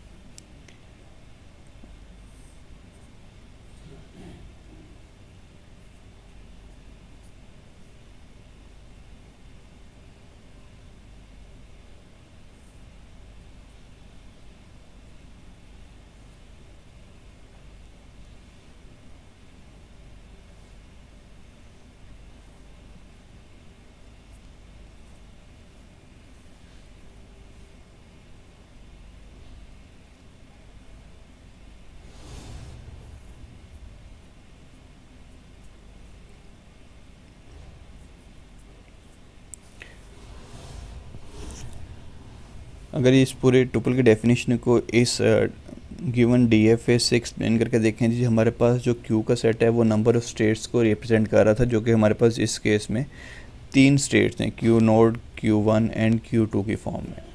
ये Q का सेट, जो Q का हमारे पास यहाँ पे सिंबल है, वो इन नंबर ऑफ़ स्टेट्स को रिप्रेजेंट कर रहा है। अगर सिग्मा की बात करें कि हमारे पास इनपुट अल्फ़ाबेट्स कौन से होंगे हमारी लैंग्वेज के अंदर, या जो भी हम मशीन कंस्ट्रक्ट कर रहे हैं उसके ऊपर जो ऑपरेट होंगे, वो हमारे पास 0 और 1 की फॉर्म में यही इनपुट करैक्टर हैं जो कि अवेलेबल है लैंग्वेज के अंदर। एंड देन ट्रांजिशन जो हमारे पास इनिशियल स्टेट है वो Q नोड है, इनिशियल स्टेट कुछ भी हो सकती है जैसे कि हमें पता है। उसके बाद ट्रांजिशन फंक्शंस की बात करें, ट्रांजिशन फंक्शंस बेसिकली ये इन्फॉर्मेशन कैरी कर रहा होता है कि हर एक स्टेट के ऊपर हर एक इनपुट सिंबल की जो ट्रांजिशन है वो क्या होगी। फॉर एग्जांपल अगर हम इसको ट्रांजिशन फंक्शन को इन the form of transition table represent करें, हमारे पास 0 और 1 बेसिकली इनपुट अल्फ़ाबेट्स हैं और जो हमारे पास स्टेट्स हैं वो Q नोड है, Q1 है एंड Q2 है। क्यू नोड के ट्रांजिशन अगर डिफ़ाइन करें तो क्यू नोड पे 0 पे हम Q1 पे मूव कर रहे हैं, और क्यू नोड पे 1 जब रीड कर रहे हैं तो क्यू नोड पे ही रह रहे हैं। Q1 की बात करें 0 पे Q1 पे, एंड देन अगर हम 1 रीड करते हैं तो Q2 पे मूव कर जाते हैं। इसके बाद अगर Q2 की बात करें तो Q2 पे अगर हमारे पास 0 आता है तो Q नोड पे मूव कर जाते हैं, एंड देन अगर 1 आता है तो Q1 पे मूव कर जाते हैं। तो ये बेसिकली हमने गिवन जो DFA था उसकी सारी डेफिनेशन देख ली कि उसमें कौन कौन से बेसिकली पैरामीटर होते हैं जो कि DFA को कंप्लीट कर रहे होते हैं। DFA के अंदर जब हम बात कर रहे थे DFA और NFA के डिफरेंस की अगर बात करें तो जो हमारे पास सेकंड ऑटोमेशन की टाइप अवेलेबल है वो है जी deterministic, non deterministic finite automata, जिसे हम NFA बोल रहे हैं। अगर NFA को अगर हम टुपल्स के थ्रू डिफ़ाइन करें तो NFA के टुपल्स भी बेसिकली सेट ऑफ स्टेट्स के ऊपर Q के ऊपर कंसिस्ट कर रहे होंगे। सिग्मा हमारे पास सिमिलरली जिस तरह इनपुट अल्फ़ाबेट्स DFA के अंदर था वैसे ही हमारे पास सिग्मा इसके अंदर भी हमारे पास अवेलेबल होगा। एंड देन इसके बाद अगर हम बात करें, अच्छा जी, हम अपने NFA और DFA की डिफरेंस की बात करें कि किस तरीके से हमारा NFA और DFA के अंदर डिफरेंस अवेलेबल है या कैसे दोनों की अप्रोचेस वेरी कर रही हैं। अगर हम सिग्मा सेट अगर हम अपने टुपल की बात करें जो कि NFA और DFA में गिवन है, हमारे पास NFA के अंदर भी सेट ऑफ स्टेट्स अवेलेबल है जो कि फाइनाइट है, सिमिलरली सेम एज DFA। हमारे पास सेट ऑफ सिग्मा गिवन है जो कि इनपुट अल्फ़ाबेट्स को सेम उस तरह से डिफ़ाइन कर रहा है जैसे कि DFA में कर रहा था। हमारे पास NFA के अंदर भी कोई ना कोई इनिशियल स्टेट होगी जस्ट लाइक DFA। हमारे पास NFA के अंदर भी फाइनल स्टेट्स होंगी जस्ट लाइक DFA।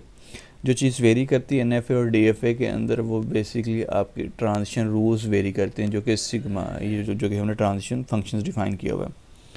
हमने एक डायग्राम बनाई है जी जो कि NFA की एक डायग्राम है। इसके अंदर हम देखते हैं कैसे रूल्स वेरी कर रहे हैं DFA के रूल से। जब हम DFA की बात करें तो DFA के अंदर हमें पता है कि हर एक स्टेट के अगेंस्ट हर एक इनपुट लेटर की हमने ट्रांजिशन डिफ़ाइन करनी है, और किसी भी स्टेट पे किसी इनपुट लेटर के अगेंस्ट हमने मल्टीपल ट्रांजिशंस डिफ़ाइन नहीं करनी। जो फर्स्ट रूल है वो हम इसको वेरीफाई कर सकते हैं अपने इस ट्रांजिशन टेबल से। हमने बोला कि हर एक स्टेट पे हर एक ट्रांजिशन जो हमारे पास इनपुट अल्फ़ाबेट है उसकी ट्रांजिशन डिफ़ाइन करनी है। तो हमने हर एक स्टेट पे हर एक इनपुट लेटर की ट्रांजिशन लाजमी डिफ़ाइन होगी, कोई भी हमें सेल फ्री नज़र नहीं आएगा। सेकंड रूल जो कि हमने DFA के अंदर देखा था कि किसी भी स्टेट पे किसी सर्टन इनपुट लेटर के अगेंस्ट मल्टीपल ट्रांजिशंस नहीं होंगी। हम देख रहे हैं कि किसी भी स्टेट के किसी सर्टन इनपुट करैक्टर के अगेंस्ट मल्टीपल ट्रांजिशन नहीं है, हमें यूनिट एंट्रीज देखने को मिल रही हैं हमने अपने ट्रांजिशन टेबल के अंदर। जबकि हम जब NFA की बात करते हैं तो NFA के अंदर हमें जो NFA यूटिलिटी प्रोवाइड करता है कि हम किसी भी स्टेट के ऊपर अगर किसी इनपुट लेटर की ट्रांजिशन डिफ़ाइन ना भी करें तो ये हमें अलाउ करता है।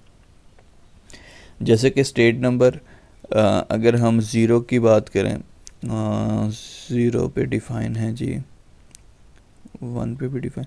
स्टेट नंबर 1 की बात करें, स्टेट नंबर 1 पे देखें जी कि स्टेट नंबर 1 पे हमने इनपुट करैक्टर 0 की ट्रांजिशन डिफ़ाइन नहीं की। इसका मतलब क्या है कि हमें NFA अलाउ कर रहा है कि आप अगर डिफ़ाइन ना भी करो तो कोई मसला नहीं। सिमिलरली अगर NFA की बात करें तो NFA के अंदर हमारे पास किसी सर्टन स्टेट के ऊपर हम कोई इनपुट करैक्टर रीड करने पे मल्टीपल ट्रांजिशंस भी परफॉर्म कर सकते हैं। जैसे कि स्टेट नंबर 0 की बात करें Q नोड की, Q नोड पे जब हम 0 रीड कर रहे हैं तो 0 रीड करके हम मल्टीपल ट्रांजिशंस परफॉर्म कर रहे हैं। हम Q नोड पे 0 रीड करके Q नोड पे भी मूव कर रहे हैं और Q नोड पे 0 रीड करके Q1 पे भी मूव कर रहे हैं। तो इस वजह से हमारे पास मल्टीपल ट्रांजिशंस की ऑप्शंस भी अवेलेबल हैं जो कि एक या एक से ज़्यादा केस यूज़ कर सकते हो आप। एंड देन अगर Q1 की बात करें तो Q1 पे हमें नल ट्रांजिशंस भी देखने को मिल रही है कि हमें NFA अलाउ करता है कि विदाउट रीडिंग एनीथिंग आप किसी एक स्टेट से दूसरी स्टेट पे मूव कर सकते हैं। तो इस तरीके से जो चीज़ें वेरी कर रही हैं NFA और DFA की, वो कुछ इन रोल्स की बेस पे वेरिएशन आती है। इसके बाद जी अगर हम बात करें कि हम जो प्रोसेस कैरी आउट कर रहे हैं कि हमारे पास जो अब रेगुलर एक्सप्रेशंस आ रही हैं, रेगुलर एक्सप्रेशंस कंपैरेटिवली आसान होती हैं अगर हम उसके अगेंस्ट NFA डिफ़ाइन करें रादर देन के DFA। चूँकि DFA के अंदर हमें रूल्स ज़्यादा स्ट्रिक्टली फॉलो करने पड़ते हैं, हमें हर एक जो भी पॉसिबिलिटी है उसको हमें मेक श्योर करना पड़ता है। तो सम टाइम डिफ़िकल्ट हो जाता है कि हम डायरेक्टली DFA डिफ़ाइन करें किसी रेगुलर एक्सप्रेशंस के अगेंस्ट। तो इस चीज़ को सिंप्लीफाई करने के लिए हम NFA का सहारा लेते हैं, फिर NFA के थ्रू हम अपना DFA मैप कर देंगे। हम अपनी रेगुलर एक्सप्रेशन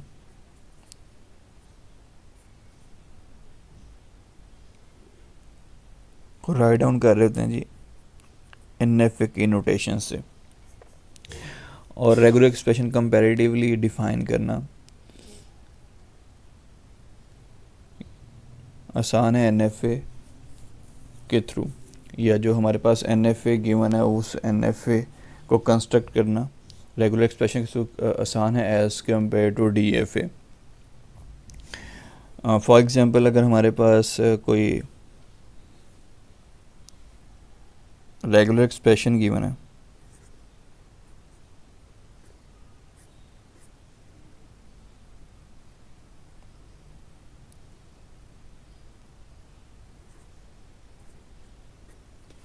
जी ये हमारे पास कोई रेगुलर एक्सप्रेशन गिवन है, इस रेगुलर एक्सप्रेशन के केस अगर हमने NFA कंस्ट्रक्ट करना है तो हम किस तरीके से कंस्ट्रक्ट कर सकते हैं। फॉर एग्जांपल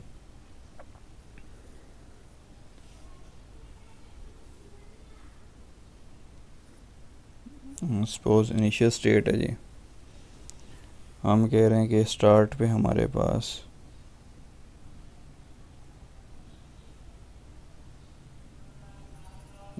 हमारे पास 0 या 1 आ सकता है। उसके बाद हम स्टेट नंबर 1 पे मूव करेंगे, देन स्टेट नंबर 1 पे 0 रीड करेंगे तो स्टेट नंबर 2 पे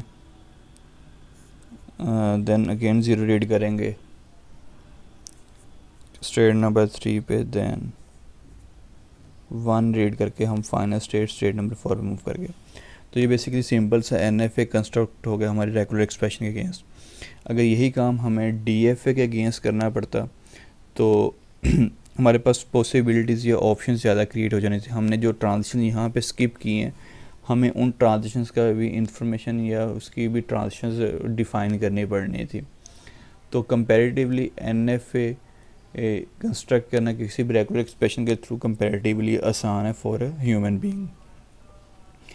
NFA की प्रॉपर्टी की बात करें कि NFA के ऊपर जो हम सर्टन प्रॉपर्टीज़ अप्लाई कर सकते हैं किसी भी DFA को, किसी भी जो रेगुलर एक्सप्रेशन को लिखने के लिए जो हम यूज़ करेंगे, हमें पता है कि NFA के ऊपर जो प्रॉपर्टीज़ अप्लाई कर सकते हैं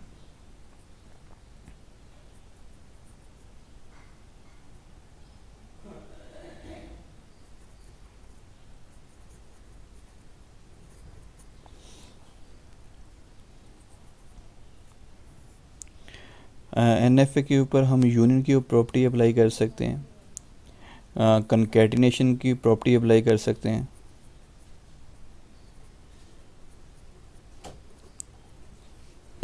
उसके बाद क्लीन क्लोजर की कर सकते हैं, क्लीन स्टार क्लोजर की,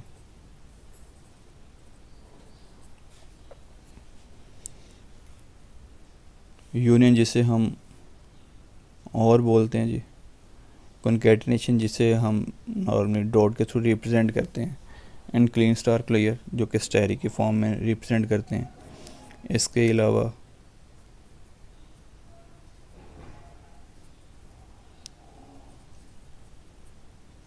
क्लीन प्लस क्लियर की प्रॉपर्टी भी हम NFA के ऊपर अप्लाई कर सकते हैं। रेगुलर एक्सप्रेशन से NFA कंस्ट्रक्ट करना कैसे कंपैरेटिवली आसान है। हम उसको यूनिट जो हमारा यूनिट ऑपरेटर है उसके ऊपर मैप करके उसको ग्रेजुअली कंस्ट्रक्ट कर सकते हैं। फॉर एग्जांपल अगर हमारे पास सिंपलेस्ट रेगुलर एक्सप्रेशन है जी।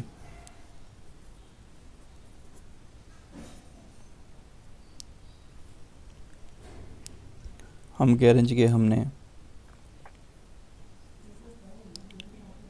0 और 1 के अगेंस्ट रेगुलर एक्सप्रेशन लिखनी है, ऐसी NFA कंस्ट्रक्ट करना जो कि इस रेगुलर एक्सप्रेशन को एक्सेप्ट करे।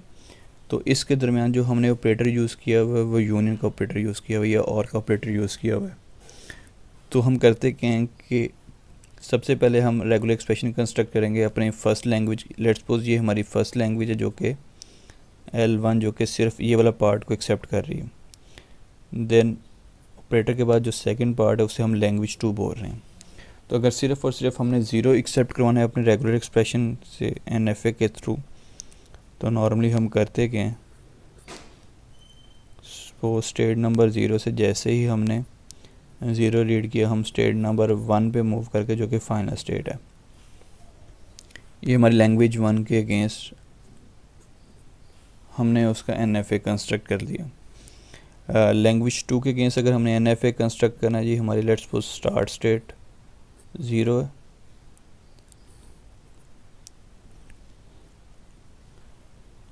हमने 1 रीड किया, 1 रीड करने के बाद हम कहीं पे फाइनल स्टेट 1 पे मूव करके, तो ये दो इंडिविजुअल लैंग्वेजेस का हमने NFA कंस्ट्रक्ट कर लिया।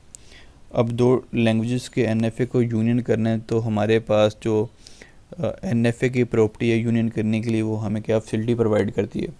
उसमें हमारे पास ये है जी कि हम जो भी इनिशियल है दोनों लैंग्वेजेस के उनको कंबाइन कर देंगे और लैम्डा ट्रांजिशन के थ्रू जो इनिशियल हमारे पास प्रीवियसली हमारे पास जो इनिशियल स्टेट्स थी वो लैम्डा ट्रांजिशन के थ्रू हम वहाँ पे मूव कर देंगे। एंड सिमिलरली जो हमारे पास फाइनल स्टेट्स हैं, फाइनल स्टेट्स को नॉन फाइनल बना के वहाँ पे लैम्डा ट्रांजिशन के थ्रू एक कंबाइंड फाइनल बनाएंगे।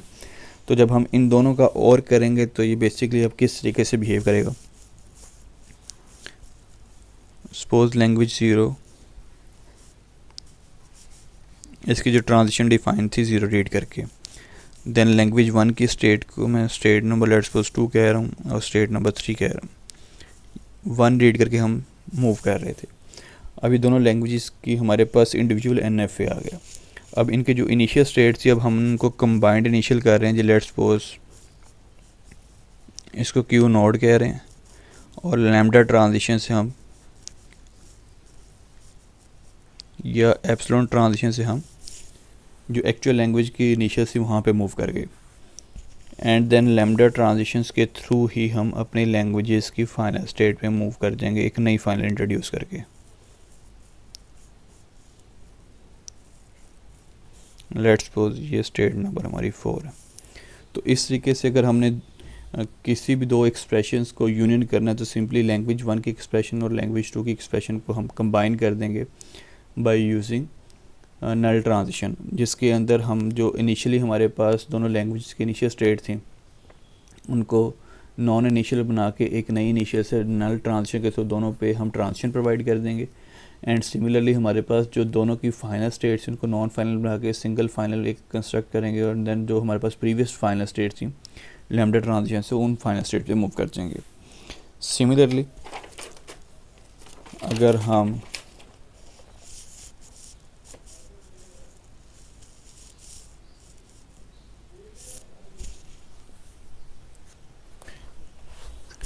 कॉन्कैटिनेशन की बात करें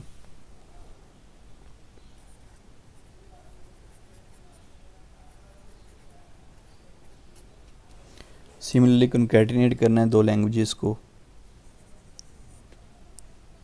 एज्यूम करें यही एग्जांपल कि हमारे पास हमने लैंग्वेज में से एक्सेप्ट करना है जिसकी रेगुलर एक्सप्रेशन हमारे पास है जी। सपोज करें जी कि ए बी, इसका मतलब है कि एक लैंग्वेज इस ए को एक्सेप्ट कर रही है और एक लैंग्वेज इस बी को एक्सेप्ट कर रही है। एंड देन उन दो लैंग्वेजेस को हम कॉन्कैटिनेट कर रहे हैं। इसको हम किस तरीके से परफॉर्म कर सकते हैं जी।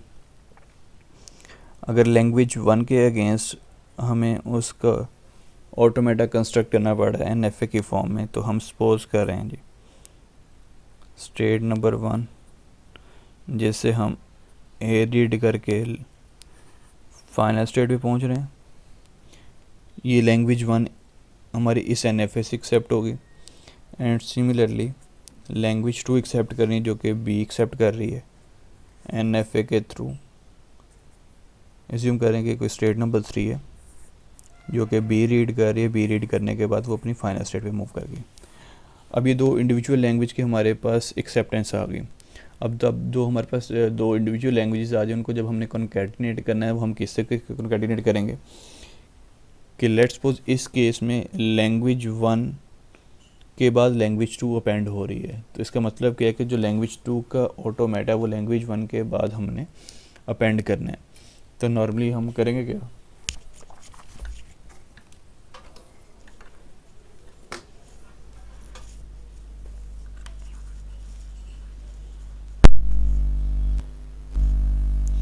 हमने सबसे पहले लैंग्वेज 1 की मशीन रखनी,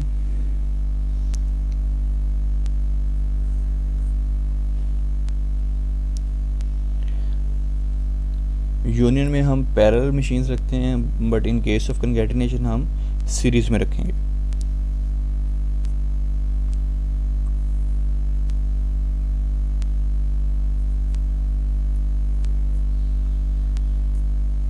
ये लैंग्वेज 1 की मशीन आ गई। अभी इनिशियल फाइनल मैंने रिमूव कर दिए।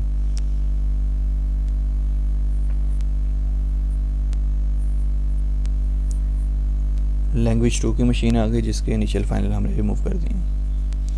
अच्छा, अब जब हमने कॉन्कैटिनेट करना है तो कॉन्कैटिनेशन के रूल के थ्रू हम करते क्या हैं कि सबसे पहले आपने करना क्या है कि जो हमारे पास लैंग्वेज 1 की फाइनल स्टेट है उसको हमने नॉन फाइनल बना देना है।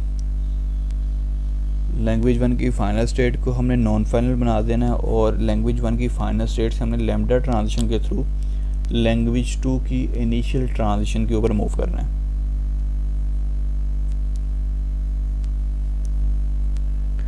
अब हमारे पास जो कॉन्कैटिनेटेड हमारे पास जो लैंग्वेज आएगी या कॉन्कैटिनेटेड हमारे पास NFA आएगा, उसमें से अब इनिशियल स्टेट कौन सी होगी जी? इनिशियल स्टेट हमारी जो फर्स्ट लैंग्वेज की इनिशियल है उसे हम एज ए लैंग्वेज की as a whole initial state consider करेंगे, और जो लैंग्वेज की फाइनल स्टेट है वो बेसिकली हमारी जो सेकंड लैंग्वेज की फाइनल स्टेट थी उसको कंसीडर करते हुए हम as a final state mark करेंगे। तो अब इस तरीके से अब हमारी ये वाली लैंग्वेज AB को एक्सेप्ट कर लेगी। इसके बाद अगर कहीं पे हमने क्लोजर की प्रॉपर्टी अप्लाई करनी है कि अगर दो लैंग्वेज को हमने यूनियन करने के बाद उनका क्लोजर करना है या कुछ भी एक्सप्रेशन अप्लाई करने के बाद उनका क्लोजर करना है, तो वो हम किस तरीके से कर सकते हैं। फॉर एग्जांपल अगर हम बात करें कि अगर हमने A+B * C ये एक लैंग्वेज है, इस पूरी लैंग्वेज के क्लोजर करना है। इस लैंग्वेज को अगर इंडिविजुअली बिल्ड करने की कोशिश करें तो हम किस तरीके से इंडिविजुअली बिल्ड कर सकते हैं। दो कंपोनेंट्स से मेजर, एक ये लैंग्वेज है एंड सेकंड लैंग्वेज ये है। एंड देन इस लैंग्वेज की बात करें तो ये सब लैंग्वेज कुछ इस तरीके से डिफाइन हो सकती है। तो इसको हम बनाने की कोशिश करते हैं। स्टेट नंबर 1, स्टेट नंबर 2,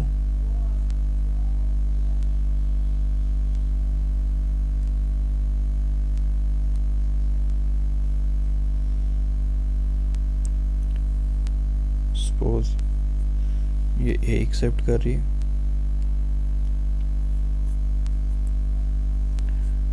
3, 4 ये B एक्सेप्ट कर रही है। अब इन दोनों को हम और कर रहे हैं, तो और करने के लिए विद लैम्डा ट्रांजिशन हम स्टेट नंबर 5 पे मूव कर गए, और इन दोनों को कंबाइन कर रहे हैं जी अभी हम लैम्डा ट्रांजिशन के थ्रू इनकी इनिशियल 0 के साथ। इतना कंपोनेंट जी डेवलप हो गई, इतनी मशीन डेवलप हो गई है। अब इस पूरी मशीन को हमने कॉन्कैटिनेट करना है विद लैंग्वेज C। अब हमने लैंग्वेज C की मशीन कंस्ट्रक्ट कर लें। स्टेट नंबर 6 को स्टेट नंबर 7 पे मूव करवा रहे हैं with the transition of C। अब मशीन फर्स्ट पार्ट को सेकंड पार्ट के साथ जो कॉन्कैटिनेट करना है, हमने बोला था कि लैम्डा ट्रांजिशन के थ्रू हम उनको कॉन्कैटिनेट करेंगे। अच्छा, अब हमने इसके ऊपर क्लियर की प्रॉपर्टी अप्लाई करनी है। तो क्लियर की प्रॉपर्टी अप्लाई हम किस तरीके से कर सकते हैं? अब सिंपली चूँकि ये फाइनल स्टेट भी है हमारी, अभी क्लियर की प्रॉपर्टी अप्लाई किए बगैर, और ये इनिशियल स्टेट भी है हमारी। अगर इस पूरी लैंग्वेज के ऊपर जब हमने स्टैटिक अप्लाई कर दिया, इसका मतलब क्या है कि ये पूरे कम्बिनेशन 0 टाइम भी एक्सेप्ट हो सकते हैं, मोर देन 1 टाइम्स भी एक्सेप्ट हो सकते हैं। कि 0 टाइम इस लैंग्वेज ने ये कम्बिनेशन एक्सेप्ट करना है, तो इसका मतलब क्या है? डायरेक्टली अब हमारे पास इनिशियल से फाइनल पे हम लूप लगा रहे हैं विद लैम्डा ट्रांजिशन, और अगर फाइनल से दोबारा इनिशियल पे आना है तो उसके साथ फिर हम ये लूपिंग इफेक्ट देने के लिए लैम्डा लगा रहे हैं। अब इस तरीके से हम ये बेसिक कंपोनेंट्स या बेसिक ऑपरेटर यूज़ करते हुए कोई भी NFA कंस्ट्रक्ट कर सकते हैं किसी भी रेगुलर एक्सप्रेशन के थ्रू। अब नेक्स्ट स्टेप क्या है जी? हमारे पास हम रेगुलर एक्सप्रेशन से NFA लिखना आ गया। अब NFA को DFA में किस तरीके से कन्वर्ट करेंगे जी?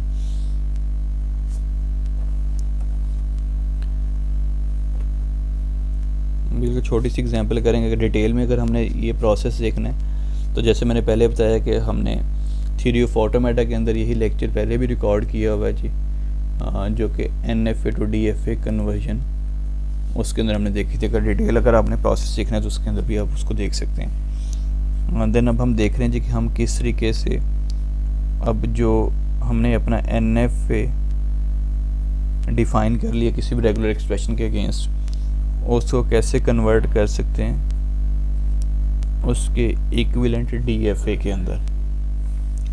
तो इसका प्रोसेस जो है जी वो हमने सबसेट कंस्ट्रक्शन एल्गोरिथम देखा था कि जिसके थ्रू हम किसी भी NFA को DFA में कंस्ट्रक्ट कर सकते हैं।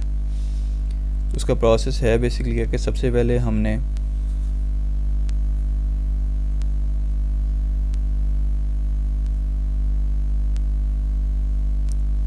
Epsilon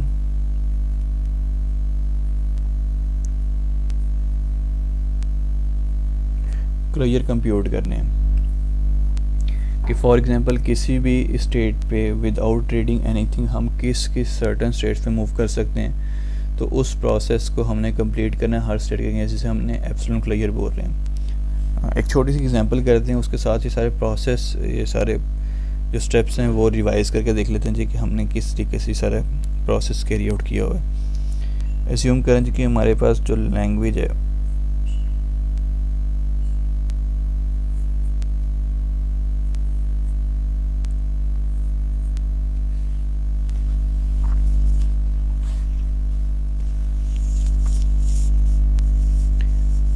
state number let's suppose जी ये 0 1 है 2 है 3 है। हमारे पास जो सिग्मा गिवन है वो सिग्मा सिर्फ और सिर्फ A के ऊपर कंसिस्ट कर रहा है।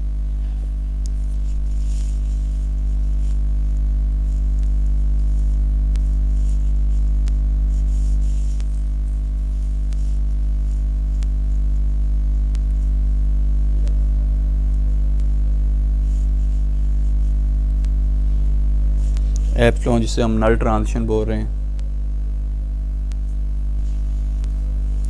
उसके बाद हम कह रहे हैं जी स्टेट नंबर 1 से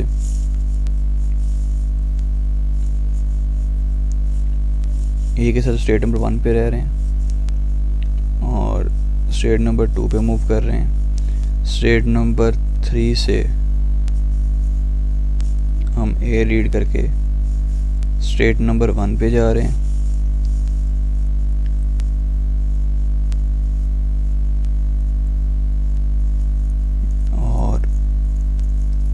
एप्सिलॉन के थ्रू स्टेट नंबर 2 पे जा रहे हैं और स्टेट नंबर 2 से हम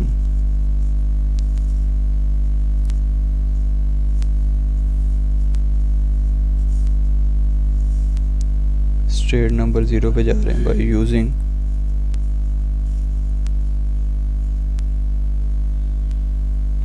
एप्सिलॉन, और स्टेट नंबर 2 एज्यूम करें जी कि हमारी फाइनल स्टेट है।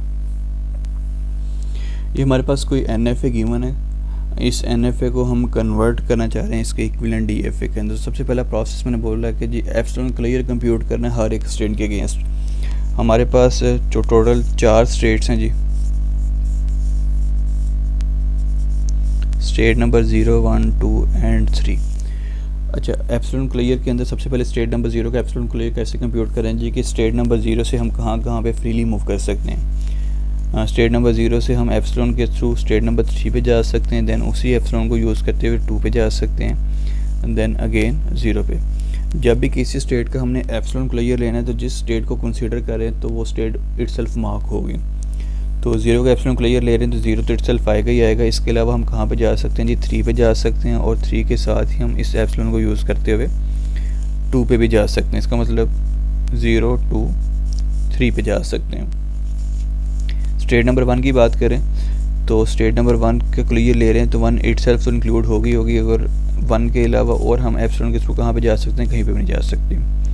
अगर 2 की बात करें तो अपने क्लियर में 2 इटसेल्फ तो आएगी। इसके अलावा हम कहाँ पे जा सकते हैं, 2 से हम 0 पे जा सकते हैं, एंड देन इस 0 से हम 3 पे जा सकते हैं, एंड अगेन 2 पे जा सकते हैं। कोई स्टेट दोबारा रिपीट नहीं करनी, जिसका मतलब है हम 2 इटसेल्फ तो आएगी। इसके अलावा हम 0 पे जा सकते हैं, एंड देन इसके अलावा हम 3 पे जा सकते हैं, या इसको अगर हम रीअरेंज करके लिखें तो 0, 2, 3 कहते हैं। स्टेट नंबर 3 पे अगर हम खड़े हुए हैं जी तो 3 इटसेल्फ आएगी। इसके अलावा हम स्टेट नंबर 3 से 2 पे जा सकते हैं, एंड देन 2 से 0 पे जाएंगे। ये भी इसको रीअरेंज करें 0, 2, 3। ये एप्सिलॉन क्लियर्स कंप्यूट हो गए।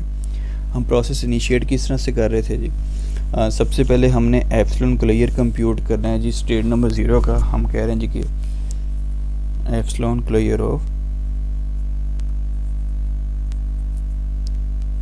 हमारी स्टेट नंबर 0, और 0 के एप्सिलॉन क्लियर हमने कंप्यूट किया, जिसके अगेंस्ट हमारे पास जो एलिमेंट्स आ रहे हैं वो 0, 2, 3 आ रहे हैं। इसको हम सेट का नाम देते हैं जी। लेट्स सपोज ये हमारे पास सेट A है जो कि इन स्टेट्स के ऊपर कंसिस्ट कर रहा है, या इनको मिला के बनेगा।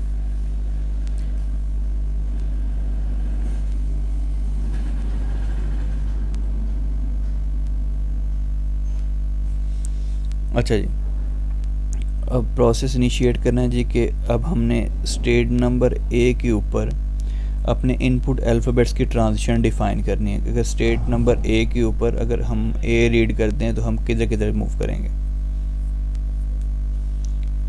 A में हमारे पास कौन कौन से स्टेट्स हैं जी, 0, 2, 3। इसका मतलब 0 के ऊपर A की ट्रांजिशन देखनी है, 2 के ऊपर A की ट्रांजिशन देखनी है, और 3 के ऊपर A की ट्रांजिशन देखनी है। 0 पे A आता है तो हम 1 पे मूव करते हैं, 2 पे A आता है तो 2 पे A डिफाइन ही नहीं है, 3 पे A आता है तो किधर मूव कर रहे हैं जी, 3 पे अगर A आता है तो हम 3 पे A आने पे हम 1 पे मूव कर रहे हैं। तो 1 चूँकि ऑलरेडी गिवन है तो 1 लिखा हुआ है।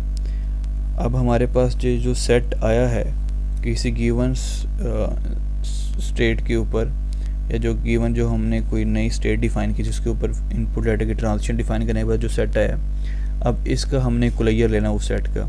इसका मतलब जब क्लियर अप्लाई करेंगे इसके ऊपर,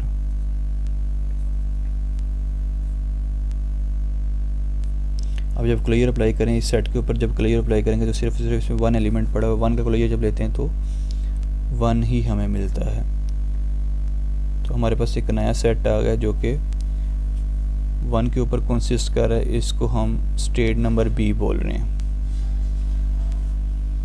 अगर हमारे पास मल्टीपल इनपुट अल्फ़ाबेट्स होते हैं, क्योंकि अभी हमारे पास इनपुट अल्फ़ाबेट ही एक है, अगर मल्टीपल इनपुट अल्फ़ाबेट्स होते हैं तो जिस तरह हमने A के ऊपर इनपुट लेटर A की ट्रांजिशन वेरीफाई की, इस तरीके से हम A के ऊपर इनपुट लेटर जो दूसरा होता है उसकी भी ट्रांजिशन वेरीफाई करते हैं। तो इस केस में हमारे पास इनपुट लेटर ही एक है, तो इस वजह से एक ही की हम ट्रांजिशन चेक कर रहे हैं।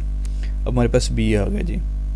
अब सबसे पहले जो B के अंदर हमारे पास स्टेट्स हैं उसके ऊपर एक ही ट्रांजिशन चेक करनी है। बी में हमारे पास सिर्फ और सिर्फ एक ही सिंबल है 1। इसका मतलब 1 के ऊपर जब ए आता है तो हम किधर जाते हैं, 1 के ऊपर जब ए आता है तो हम 1 पे भी जा रहे हैं और इसके अलावा हम 2 पे भी जा रहे हैं। 1 के ऊपर ए रीड होने पे हम 1 पे भी मूव कर रहे हैं और हम 2 पे भी मूव कर रहे हैं। अब हमारे पास जो सेट आया इसके अगेंस्ट अब हमने इसका क्लोजर कंप्यूट करना है। अब जब इस सेट का क्लोजर कंप्यूट करेंगे हमने चेक करना है 1 का क्लोजर यूनियन 2 का क्लोजर, कि 1 के क्लोजर के जो कंपोनेंट है वो भी और 2 के क्लोजर के कंपोनेंट वो भी ऐड करने हैं। 1 का क्लोजर 1 ही है, इसके अलावा 2 के क्लोजर की बात करें तो उसमें 0 2 3, इसका मतलब अब इसमें 0 2 3 भी आ जाएगा। इसको रीअरेंज कर दें सेट को, तो 0 1 2 3 वाला सेट, अब चूँकि ये नया सेट फॉर्मेट हो चुका है, पहले एग्जिस्टिंग सेट हमारा ए है जो कि 0 2 3 के ऊपर कंसिस्ट कर रहा है, बी 1 के ऊपर कंसिस्ट कर रहा है। ये नया एक सेट आ गया जिससे हम कह रहे हैं कि लेट्स सपोज ये सी है। अब अगेन अब हमने सी सेट के ऊपर ट्रांजिशंस चेक करनी है ए की। अगर सी पे हम ए रीड करते हैं तो क्या होगा जी, और सी में हमारे पास जो इनपुट जो हमारे पास स्टेट्स हैं वो 0 1 2 3 है। इसका मतलब 0 के ऊपर ए की ट्रांजिशन चेक करनी है, 1 के ऊपर, 2 के ऊपर एंड देन 3 के ऊपर।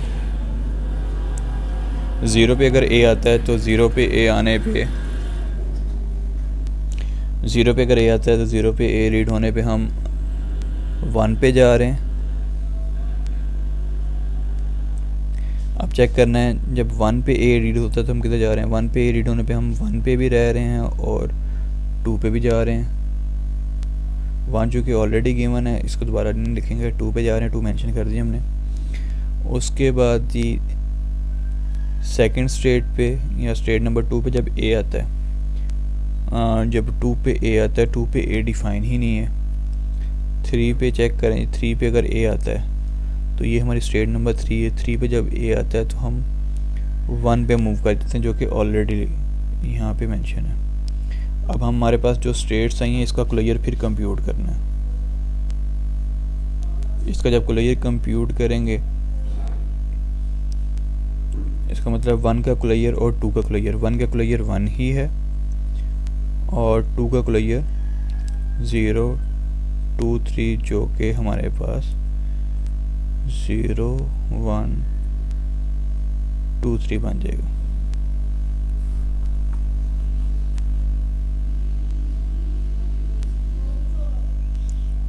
तो ये बेसिकली 0 1 2 3 वाला सेट स्टेट नंबर सी ही है। अब हमारे पास कोई नई स्टेट्स के ऊपर कंसिस्ट करने वाले कोई नई स्टेट नहीं निकली, इसका मतलब है प्रोसेस यहीं पे स्टॉप हो जाएगा। अच्छा, अब इस केस में हमारे पास फाइनल स्टेट 2 थी। अब चेक करना है कि हमारी जो नई स्टेट्स बनी हैं ए बी सी, इसमें हमारे पास 2 किस किस स्टेट में अपीयर हो रहा है। हमारे पास ए वाली सेट के अंदर भी 2 अपीयर हो रहा है तो ए भी एक फाइनल स्टेट होगी। बी में 2 नहीं आ रहा तो बी फाइनल स्टेट नहीं है। इस केस में हमारे पास जो सी है उसमें भी 2 आ रहा है, सी भी फाइनल होगी और 3 ही स्टेट्स हैं हमारे पास। तो अब अगर हम इसको ड्रॉ करें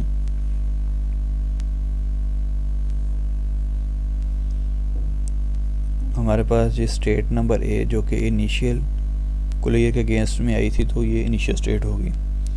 अब स्टेट नंबर ए पे अगर हम ए रीड करते हैं तो ए पे ए रीड करके हमें कौन सी स्टेट मिल रही है जी, हमें ए पे ए रीड करके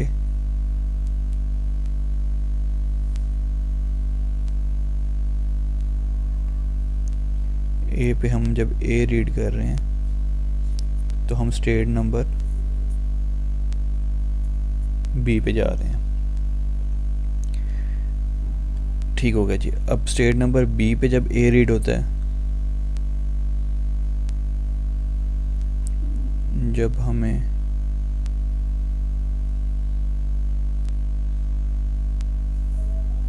बी पर ए मिलता है तो बी पर ए रीड करने पे हम स्टेट नंबर सी पे मूव करते हैं।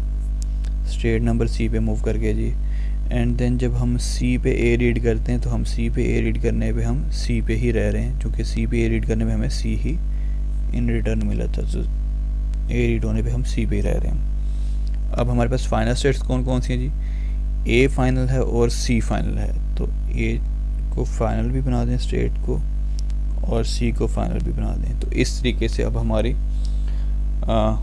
Given an F A D F ए में कन्वर्ट हो गए। हमने क्लियर लेने हैं, क्लियर लेने के बाद जो स्टेट्स आएंगे उनके ऊपर इनपुट लेटर की ट्रांजिशंस वेरीफाई करनी है, एंड देन उस ट्रांजिशन के ऊपर जो हमारे पास सेट है उसके अगेंस्ट क्लियर कंप्यूट करना है, एंड देन ये प्रोसेस कैरी आउट करते जाना। तो इस तरीके से हमने अपने गिवन एन एफ ए को कन्वर्ट कर दिया डी एफ ए के अंदर। एंड देन नेक्स्ट स्टेप के अंदर डी एफ ए मिनिमाइजेशन है कि हम किस तरीके से अपने गिवन डी एफ ए को मिनिमाइज़ कर सकते हैं। कि कोई भी लेट्स सपोज हमारे पास डी एफ ए गिवन है, तो उसके एफिशिएंसी को इन्हांस करने के लिए हम कैसे उसमें से स्टेट्स को रिड्यूस कर सकते हैं। अगेन मैं रिपीट कर रहा हूँ जी, अगर डिटेल में ये सारा टॉपिक अगर आपने समझना है कि जिसके अंदर हम कैसे N F A to D F A with extensive practice हमने की थी कि कैसे एन एफ ए को डी एफ ए में कन्वर्ट करते हैं और एन एफ ए को डी एफ ए में कन्वर्जन के बाद डी एफ ए मिनिमाइजेशन किस तरीके से परफॉर्म करते हैं। ये वाला लेक्चर हमारा ऑलरेडी रिकॉर्ड है, अगर आपको यहाँ से कुछ चीज़ें समझ नहीं आ रही तो जाके आप वहाँ से भी उसको देख सकते हैं।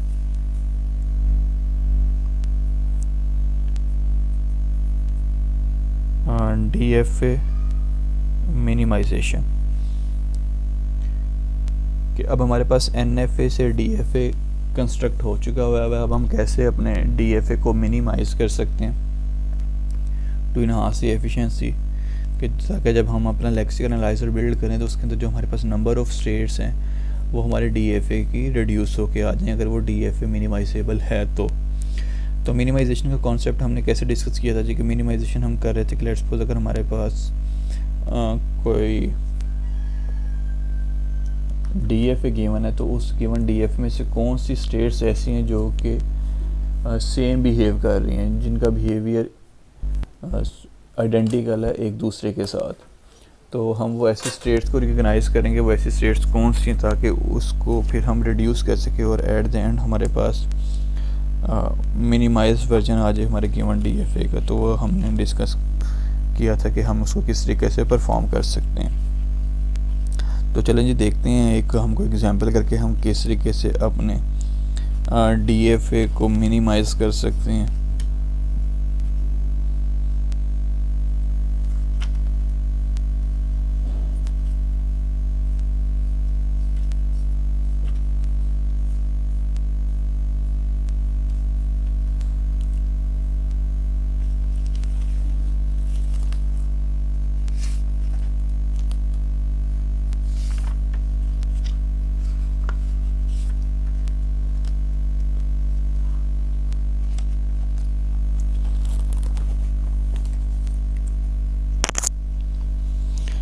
सपोज हमारे पास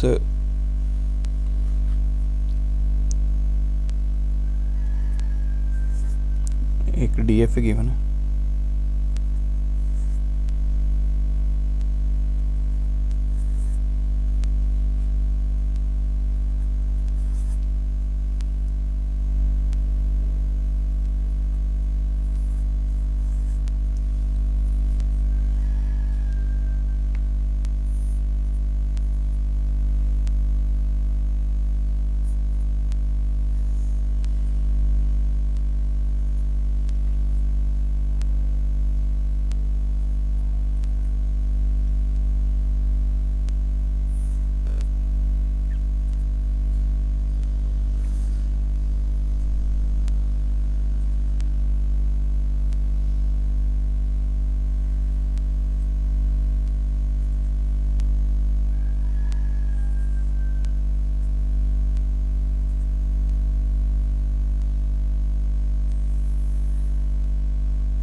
इसमें ये बात नहीं है।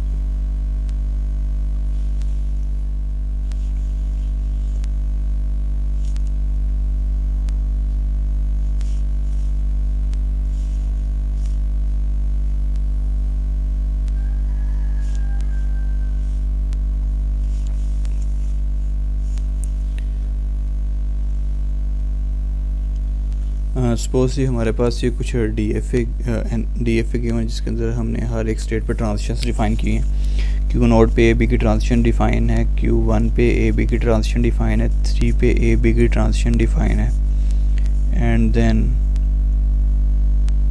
4 पे ए की और बी की ट्रांजिशन डिफ़ाइन है। Q2 पे अगर बात करें तो ए की ट्रांजिशन गिवन है, बी की ट्रांजिशन सपोज बी अपने ऊपर ही पॉइंट कर रहा है। तो अब हमने इसको मिनिमाइज़ करना है कि कौन सी स्टेट्स ऐसी जो कि आइडेंटिकल बिहेव कर रही हैं और उनको हम इसमें से रिमूव कर सकते हैं। तो इसमें से सबसे पहले जब हम मिनिमाइजेशन के कॉन्सेप्ट की बात करते हैं तो हम इसको ग्रुप कर देंगे दो डिफरेंट कैटेगरीज़ के अंदर, फाइनल स्टेट्स और नॉन फाइनल स्टेट्स की बेस के ऊपर। फाइनल स्टेट्स का अलग ग्रुप बना देंगे, नॉन फाइनल का अलग ग्रुप बना देंगे। तो हमारे पास जो फाइनल और नॉन फाइनल के बेस पर अगर हम डिवीजन कर रहे हैं, जिसमें हमारे पास जो फाइनल स्टेट्स हैं और जो नॉन फाइनल स्टेट्स उनको सेपरेट आउट कर रहे हैं। फाइनल नॉन फाइनल में हमारे पास क्यू नोड है जिसको हम 0 स्टेट कह रहे हैं, स्टेट नंबर 1, 2 एंड 3 ये हमारे पास नॉन फाइनल स्टेट्स हैं, और स्टेट नंबर 4 हमारे पास फाइनल स्टेट है। इस प्रोसेस को हम कह रहे हैं जी कि ये हमारे पास ज़ीरोस इक्विवेलेंस कंप्यूट हो गई है। अच्छा, ज़ीरोस इक्विवेलेंस पे हमने वंस इक्विवेलेंस कंप्यूट करनी है, और वंस इक्विवेलेंस हम उस सेट में से कंप्यूट करेंगे जिसके अंदर मल्टीपल स्टेट्स हैं। अब मल्टीपल स्टेट्स हमारे पास नॉन फाइनल सेट में, तो लेट्स सपोज इसको हम लेबल कर देते हैं। ये सपोज ग्रुप 1 है हमारे पास and this one is group 2। अब चूँकि ग्रुप 1 के अंदर मल्टीपल स्टेट्स हैं, तो मल्टीपल स्टेट्स जिस ग्रुप में है वहाँ से हम नेक्स्ट लेवल की इक्विवेलेंस कंप्यूट करेंगे। हमने चेक करना है जी कि स्टेट नंबर 0, 1, 2 में से 2, 3 में से कौन सी स्टेट्स ऐसी हैं जो कि आइडेंटिकल बिहेव कर रही हैं, तो उस बेस के ऊपर हम नेक्स्ट इक्विवेलेंस कंप्यूट करेंगे जी। अब हम स्टेट 0, 1, 2 और 3 के ऊपर इक्विवेलेंस अप्लाई करके देखते हैं जी। अब हमने देखना है जी कि स्टेट नंबर 0 पे जब हम ए रीड करते हैं, 0 पे जब हम ए रीड करें तो Q1 में मूव कर रहे हैं। Q1 किस ग्रुप से बिलोंग कर रहा है जी? G1 से। तो हम कह रहे हैं जी कि ये G1 वाले ग्रुप पे मूव कर जाएगा। 0 वाली स्टेट पे जब हम बी रीड कर रहे थे, 0 वाली स्टेट पे जब हमने बी रीड किया, 0 पे जब हम बी रीड कर रहे हैं तो हम Q2 पे जा रहे हैं, और Q2 ग्रुप 1 से बिलोंग कर रहा है, तो इसको भी ग्रुप 1 पे हमने लेबल को मैप कर दिया। सिमिलरली 1 वाली स्टेट पे हमने चेक करना है ए पे हम किधर मूव कर रहे हैं। जब 1 पे ए आता है तो हम Q1 पे ही रह रहे हैं, Q1 G1 से बिलोंग कर रहा है। एंड सिमिलरली जब हम 1 के ऊपर बी की ट्रांजिशन चेक करते हैं, 1 पे जब हम बी रीड करते हैं तो हम Q3 पे मूव कर जाते हैं जो कि ग्रुप 1 से बिलोंग कर रहा है। सिमिलरली हम ये सारा टेबल इसी तरीके से फिल आउट कर देंगे देख के। G1 एंड G2, 3 के ऊपर जब हमने बी रीड किया, 3 स्टेट हुए जब हमने बी रीड किया, बी रीड Q4 पे चले गए। Q4 बेसिकली ग्रुप 2 से बिलोंग कर रहा है, इस वजह से ग्रुप 2 में इसको मैप कर दिया। स्टेट नंबर 0, 1, 2 कि ट्रांजिशंस अभी तक आइडेंटिकल हैं कि अगर ए आता है तो वो भी ग्रुप 1 पे मूव करता है, बी आता है वो भी ग्रुप 1 पे मूव कर रहे हैं, पर स्टेट नंबर 3 की ट्रांजिशन इनसे वेरी कर रही है। तो नेक्स्ट लेवल पे जब ग्रुप 1 को हम फर्दर डिवाइड करेंगे तो बेसिकली हमारे पास ये ग्रुप स्प्लिट हो गए, Q1 0, 1, 2 and then 3 separate out हो जाएगा, और 4 पहले ही ऑलरेडी सेपरेट है। अब हमारे पास अगेन री नेमिंग कर रहे हैं ग्रुप्स की। अब 1 इक्विवेलेंस आने के बाद अब हमारे पास अगेन हमने चेक करना है जिस ग्रुप में मल्टीपल हमारे पास स्टेट्स अवेलेबल हैं उसके ऊपर फिर नेक्स्ट लेवल की इक्विवेलेंस हमने मेक श्योर करनी है। अब ग्रुप 1 के अंदर हमारे पास 0, 1, 2 वाली स्टेट्स अवेलेबल हैं, इसको हम रिमूव कर देते हैं और इसका नया कॉम्बिनेशन निकालते हैं। अच्छा, अब हमने फिर अगेन चेक करना है कि 0, 1, 2 में से कौन कौन सी स्टेट स्टिल अभी सेम बिहेव कर रही हैं। 0 के ऊपर जब ए रीड कर रहे हैं, 0 पे ए रीड करने पे हम 1 पे जा रहे हैं और 1 ग्रुप 1 से बिलोंग कर रहा है, ग्रुप 1 से जी बिलोंग कर रहा है। और 0 स्टेट पे जब हम बी रीड कर रहे हैं तो Q2 पे मूव कर रहे हैं, Q2 भी ग्रुप 1 से बिलोंग कर रहा है जी। सिमिलरली 1 के केस पे चेक करेंगे,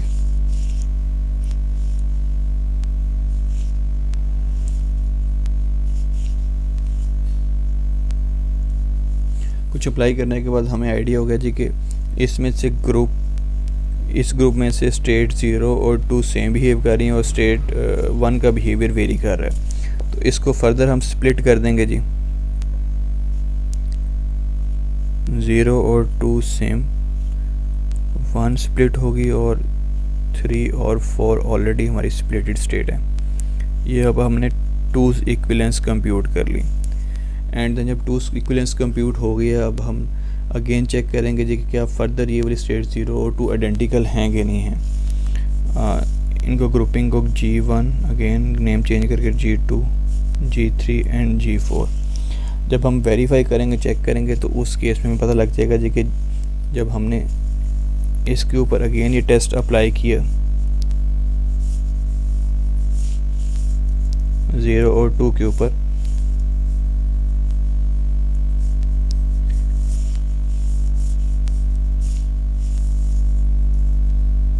ये दोनों सेम ग्रुप में लाई कर रहे हैं। इसको चला के भी देख सकते हैं जी। 0 पे अगर हमारे पास A आता है तो हम Q1 पे जा रहे हैं जो कि G2 से बिलोंग कर रहा है। 0 पे अगर हमारे पास B आ रहा है तो हम Q2 पे मूव कर रहे हैं जो कि G1 से बिलोंग कर रहा है। और अगर 2 की बात करें, 2 पे अगर हमारे पास स्टेट नंबर 2 पे अगर हमारे पास 0 आ रहा है तो हम Q1 पे मूव कर रहे हैं जो कि G2 से बिलोंग कर रहा है।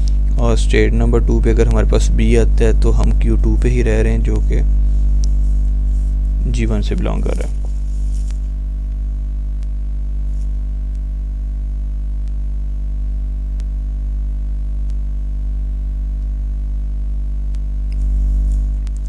सेम होने की वजह से अब हमें पता है कि ये फर्दर स्प्लिट नहीं हो सकता। अब इसमें स्टेट नंबर 2 और स्टेट नंबर 0 सेम बिहेव कर रही हैं। अब इनमें से किसी एक स्टेट को हम रिमूव भी कर सकते हैं अपने गिवन DFA में से।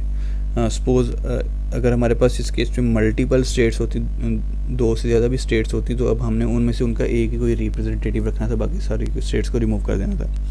सपोज़ इस केस में अब हम स्टेट नंबर 2 को रिमूव कर रहे हैं जी और स्टेट नंबर 0 को इसमें से एज ए रिप्रेजेंटेटिव बना रहे हैं। तो इसका मतलब क्या है कि जो भी स्टेट्स ट्रांजिशन हमारे पास 2 के अगेंस्ट डिफाइन थी, यानी कि जो भी आउटकमिंग एज है स्टेट नंबर 2 के, वो अब हम उसको डाइवर्ट कर देंगे 0 के ऊपर। तो अब हम ये किस तरीके से परफॉर्म कर रहे हैं जी, देखते हैं।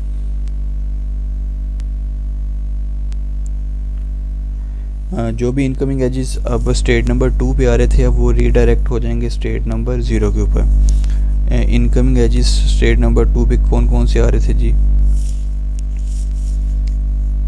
Q4 से B रीड करके हम Q2 पे जा रहे थे। तो इसका मतलब क्या है कि यहाँ से अब ये वाला एज रिमूव होके ये रीडायरेक्ट हो जाएगा towards Q node. Similarly Q node से B रीड करके हम Q2 पे जा रहे थे। अब ये वाली इनकमिंग एज भी रीडायरेक्ट हो जाएगी Q नोड के ऊपर।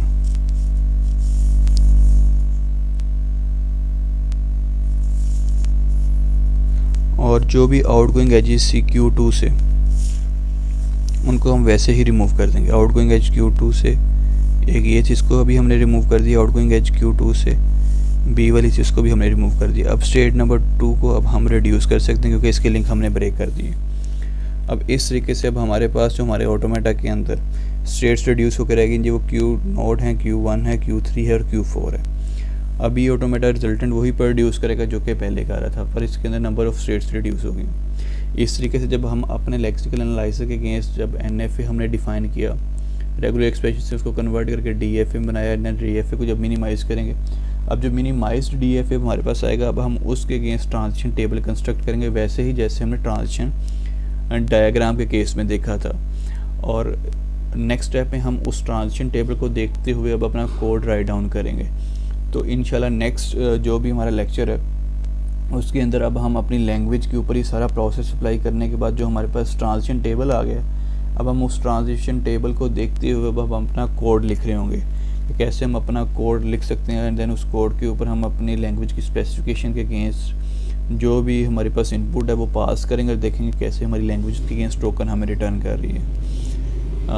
अगेन अगर जो हमने आज के प्रोसेस को कैरी आउट किया है, जिसके अंदर हमने नॉर्मली स्टार्ट में कुछ फर्दर एग्जांपल्स की थी कैसे हम उसके अगेंस्ट उसकी ट्रांजिशन डायग्राम कंस्ट्रक्ट कर सकते हैं जो भी स्पेसिफिकेशन लैंग्वेज, एंड देन कैसे फिर हम अपने NFA को DFA में कन्वर्ट कर सकते हैं, देन DFA को मिनिमाइज़ कर सकते हैं, और एट द एंड हमने DFA को देखते हुए टेबल कंस्ट्रक्ट करना है, अपना टेबल को ही फिर हमने कोड करना है। तो ये वाली जो चीज़ें भी हमने रीड आउट की हैं, ये जो आज के लेक्चर के अंदर हमने देखी है, ये हम ऑटोमेटा के अंदर भी पढ़ चुके हुए हैं। ये बेसिकली हमने रिवीजन की है। तो अगर आपको इसमें से किसी चीज़ की डिटेल्ड एक्सप्लेनेशन रिक्वायर्ड है तो वो आप थ्योरी ऑफ ऑटोमेटा के अंदर हमारा लेक्चर पढ़ा होगा DFA मिनिमाइजेशन का या NFA से DFA कन्वर्जन का, उसको देख सकते हैं।